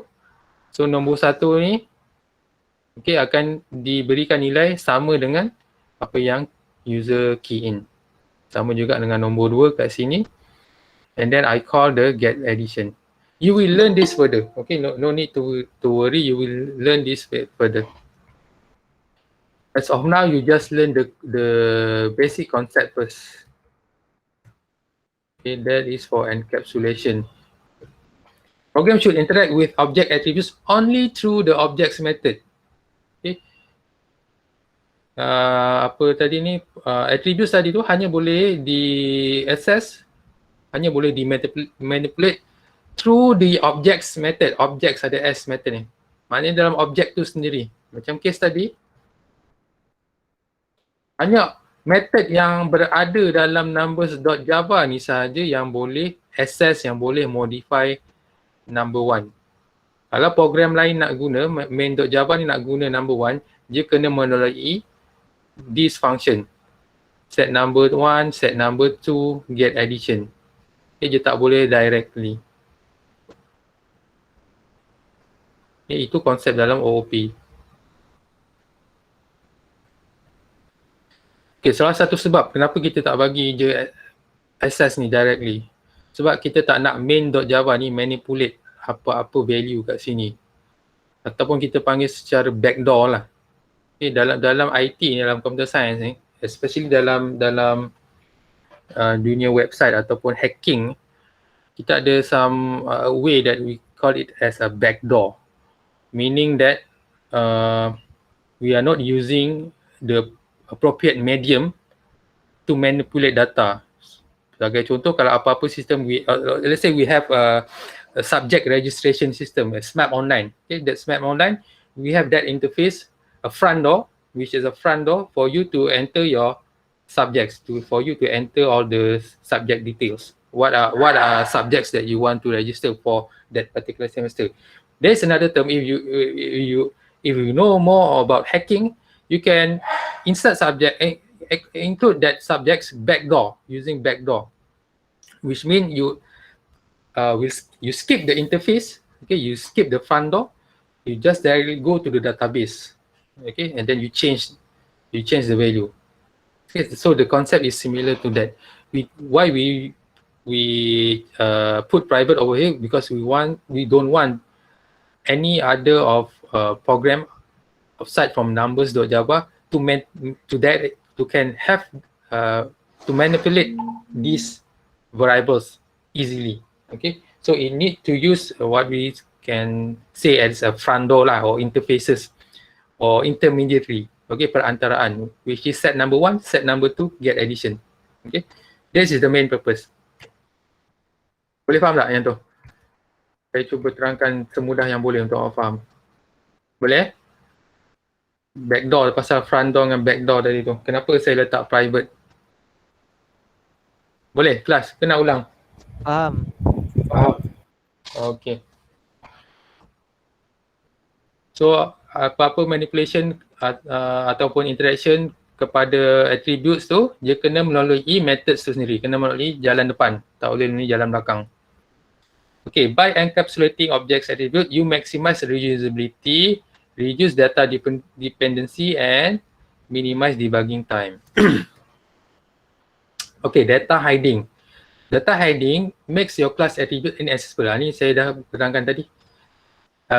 Inaccessible from the outside. Maknanya tak boleh di-access directly daripada outside. Outside tu ialah program lain. Okay, and by providing getter and setter methods. Ni kita akan belajar lebih lanjut. For attributes that shall be readable or updatable by other classes. Maknanya semua attributes tadi tu, all those attributes we only can have access, or we can only can manipulate it by using the methods inside the object itself. Okay, the methods can be divided by two. Either it is a setter methods or it is a getter methods. Okay, we will learn this further next on. Data hiding is important for several reasons. It protects the attributes or the data from accidental corruption by outside objects. Sama seperti yang saya terangkan tadi, lebih kurang. Okay, accidental corruption. It's not always accidental. Kadang-kadang ada juga je intentionally. Okay, intentionally. It hides the detail of how an object works, so the programmer can concentrate on using it. Sama macam tadi saya dah terangkan, kita hanya perlu tahu macam mana cara nak guna dan macam mana nak panggil objek tu ataupun class tu.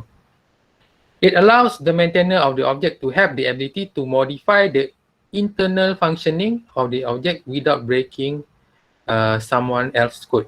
Okay, maksudnya kita tak perlu go deeper into that code, because apa yang kita dapat view, all that has been publicly accessed by the coder or by the programmer is only the one that is allowed, okay, or is only publicly available. Okay, those statement that is privately set up will not be visible to the programmers. So it will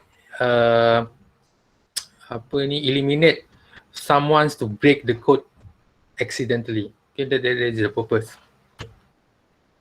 Okay, this is what we call as UML diagram. Awak dah belajar belum UML? Unified Modeling Language. Dah. Dah kan? Sebelum ni dekat Software Engineering subject kan? SE. Betul tak? Okay, dalam OOP, okay, kita akan guna lagi. Okay, just for your revision, for your refreshment, let's say we have a class car. Okay, in UML diagram, we separate, we create a table and then we separate it with two rows, okay, two parts. The first part is for you to list out all the attributes, okay, name, top speed, and then the second part is for you to list out all the methods or the functions available. So this is the format. Start it with the name of the variable and then double colon and then the type of the variable. Okay, so bila kita translate ke coding, when we translate this, we type it as string name. Okay, double top speed. But in UML, it is vice versa. It starts with the name of the variable first, followed by the type of that variables. Okay. And then for the functions, similar. Okay, similar. If your function doesn't return any value, you put void. If your function return a string value, you put string after the double colon. If your function receive parameters, okay, just put the parameters.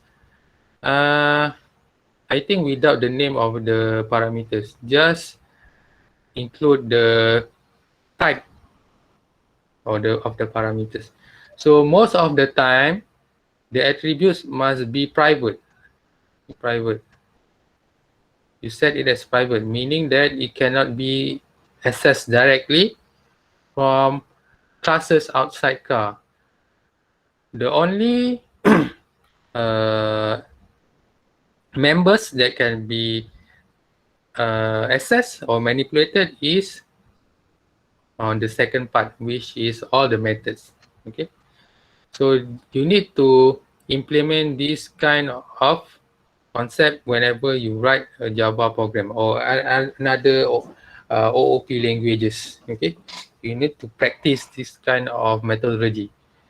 Put all the variables as private and then put all the methods as public. So all the methods can be accessed by classes outside car.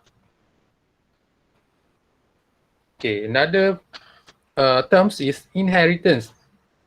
This one we will learn further as you go chapters.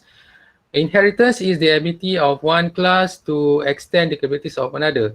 It allows code defined in one class to be reused in other classes. For example, we have a class named car. A car is a specialized form of the vehicle class. So it is said that vehicle class is the base parent or parent class of the car. Okay, let's say we have a car class and then this is a car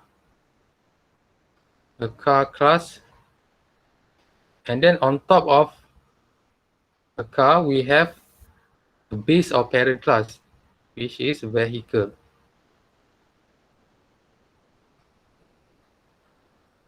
Yeah, just use short form. Okay, vehicle is the base parent or is the base or the parent of car class. So the car class is derived or child class of the vehicle class. So car is, we call it as a child class or derived class. Okay.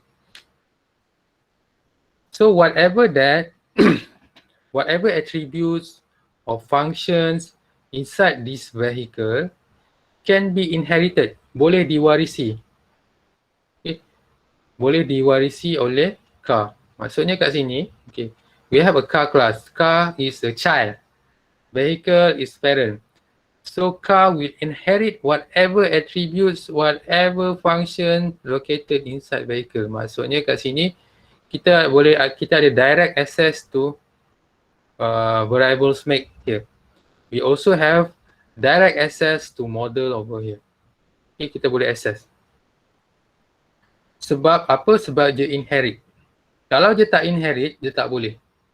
Okay, macam tadi saya cakap, kita kena letak private supaya dia tak boleh access. Okay, tapi in the case of where we declare it as a child of that class, we can use it. Okay, we can manipulate it. Same as the function. Apart from get engine and get number those, we also can use get make, get mode, get color and so on. Okay, and then another one, pickup. Pickup is also inherit whatever that vehicle has. Okay. Ini adalah child class of the vehicle class. Okay, polymorphism. It means many forms.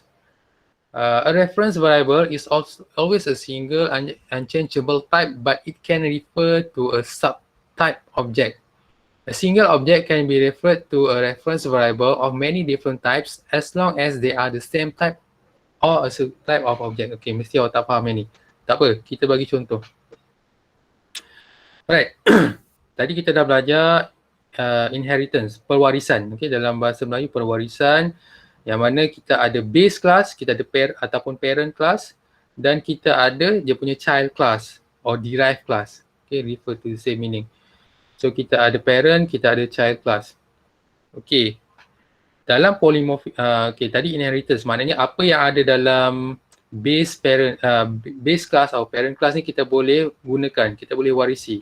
Kita boleh guna whatever attributes and function inside shape, in circle, in triangle, and also in rectangle. Let's say we have a function, name area in shape. Okay, in class shape. We can also have the same function with the same name. Okay, kita boleh ada juga function dengan nama yang sama, area juga, dalam circle, dalam triangle, dalam rectangle. So in OOP it is permissible. You can do this kind of thing. Meaning that dalam shape ni dah ada function nama area, tapi dalam circle you create the same function area. However, there is a difference.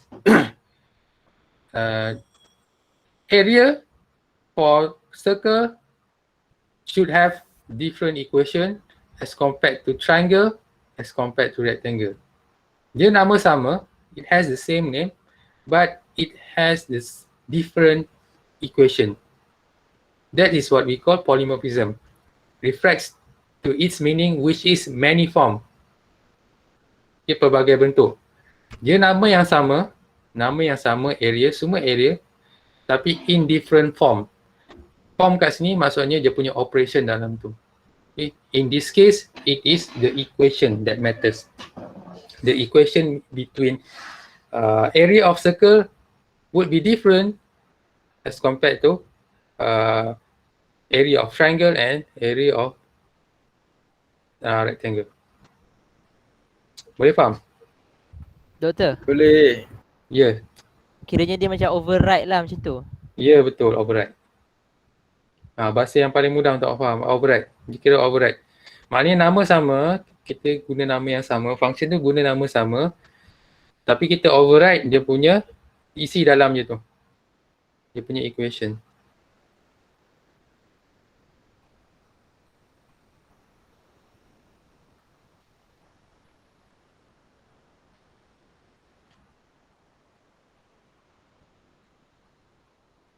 Okay, nanti ingatkan saya ada 3 orang belum ambil attendance. Siapa yang belum ambil attendance, jangan leave dulu nanti ya. Ingatkan saya. Okay, last slide. Advantages of OP. The first one is reusability. Reusability can be obtained by reusable software modules or component, can be achieved by using the concept of OP. Macam saya bagi contoh tadi. Ini. Maknanya get addition ni, katakan saya nak guna akan datang. Okay, saya boleh guna. Katakan saya create another program, another Java program, saya boleh guna. What else? Extensibility is also a way of moving traditional software towards object-oriented software. Instead of adding application, OP allows adding of small modules that work together to replace the notion of isolated application. Maknanya kat sini, kalau numbers tadi tu, sekarang ni, as of now, I only have addition method. Let's say I want to extend it to perform subtraction, to perform division. I just put below this. Okay, after the get addition, I create another function for subtraction, for division, for multiplication. So it allows extensibility. Okay, and then it can be reused later on.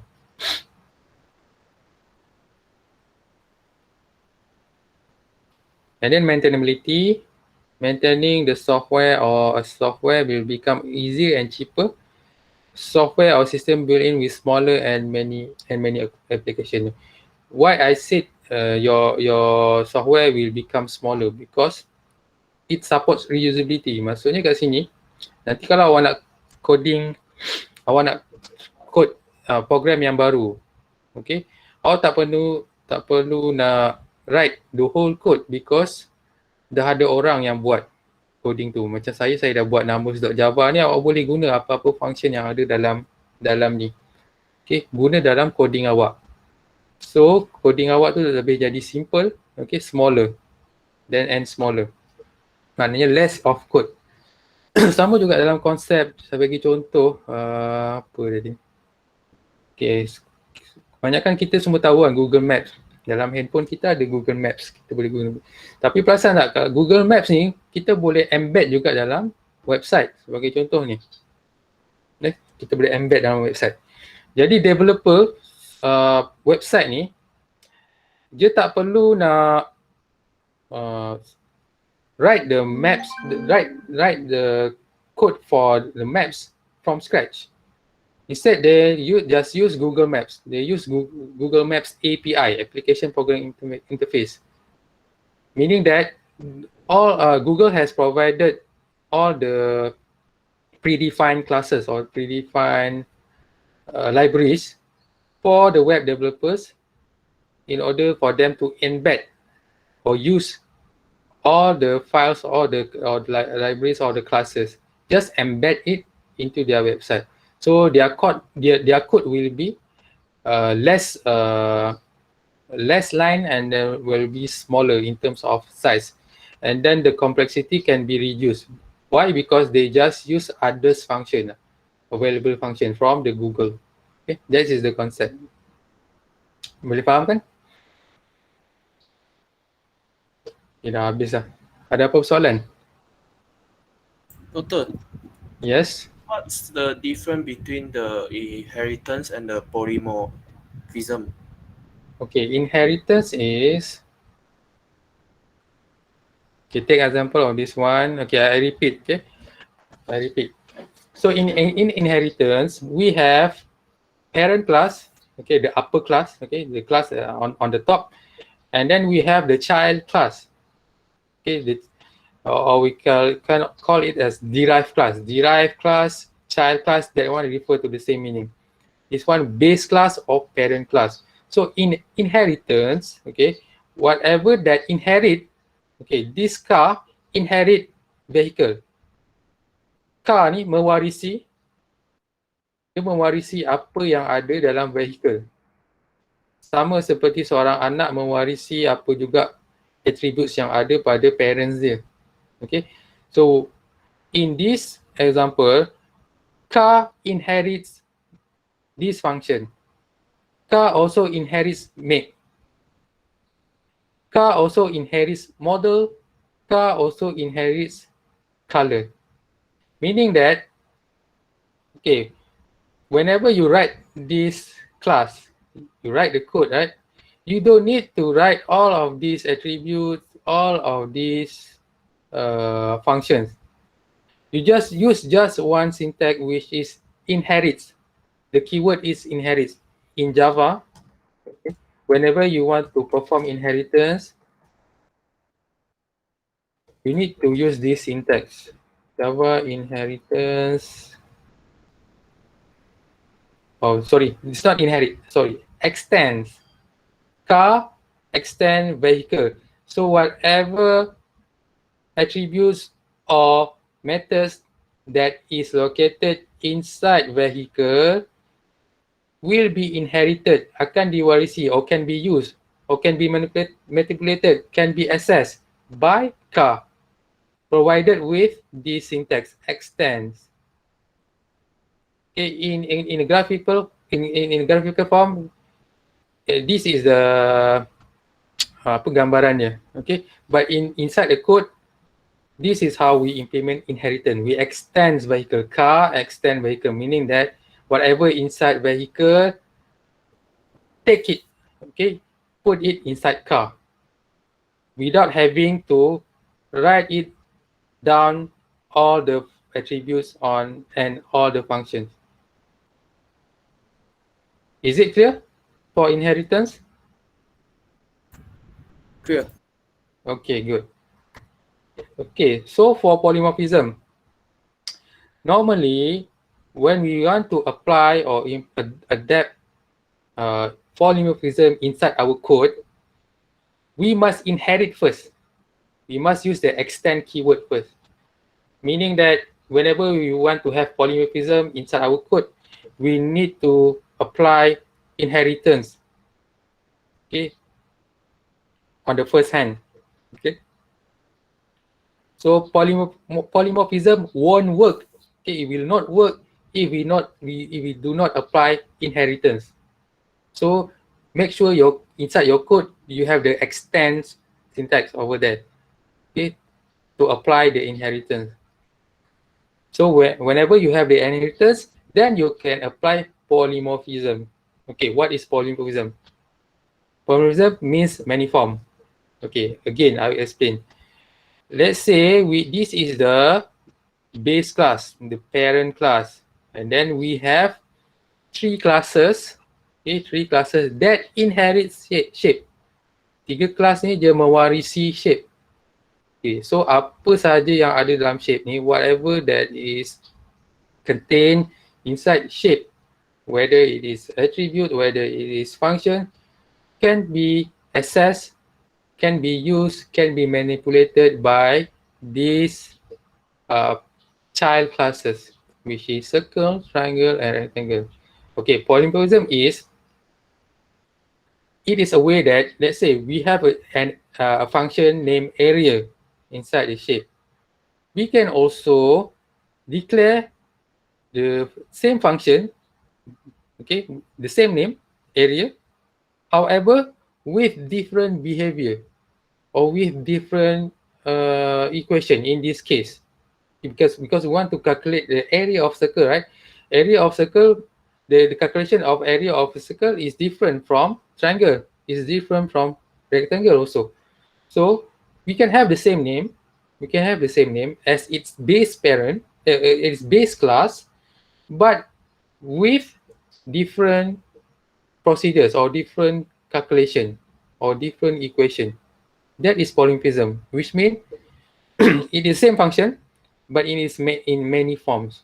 Or in simple word, as our friend just now said, it is overwritten version of area.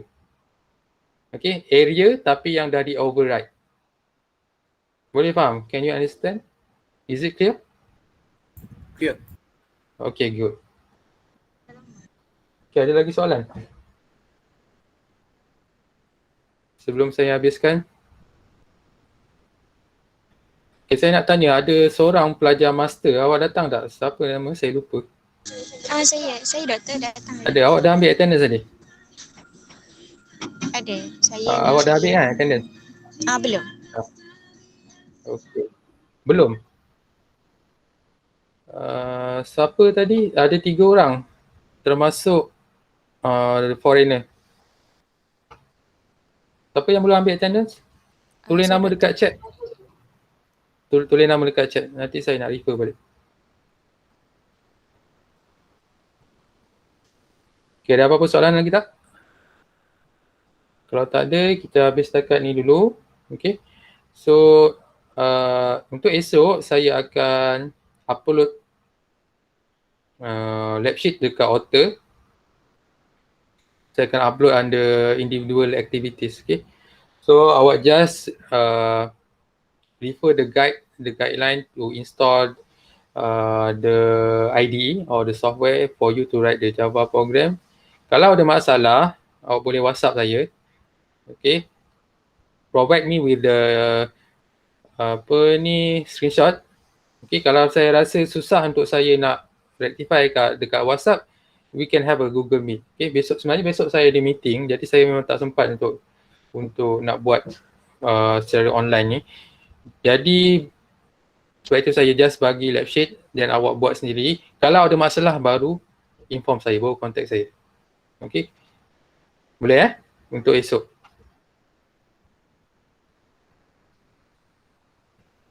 Okay, kalau tak ada apa-apa, kita habis setakat ni dulu. Ada 3 orang, bukan, maksudnya ada 4 orang ke tadi yang tak ambil attendance? Sekejap saya check. Muhammad Hazim, Siti Nurraihan. Syairah, awak masuk lambat ke tadi? Ya doktor. Tapi nama awak ada dalam, awak dah register kan? Dah register dah. Dekat Otter nama awak ada tak? Dekat Otter tak ada. Dekat Otter tak ada So saya rasa nama awak mungkin tak ada dalam sistem kot.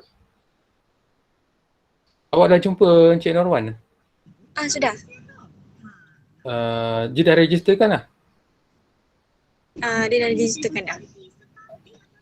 Nanti saya semak balik. Saya takut nama awak tak ada dalam sistem. Okay, saya rasa itu saja. Terima kasih. Assalamualaikum. Kita jumpa minggu depan. Okay. Terima kasih doktor. Terima kasih doktor. Thank you doktor. Thank you doktor. Terima kasih doktor. Thank you doktor. Thank you. Thank you doktor. Thank you.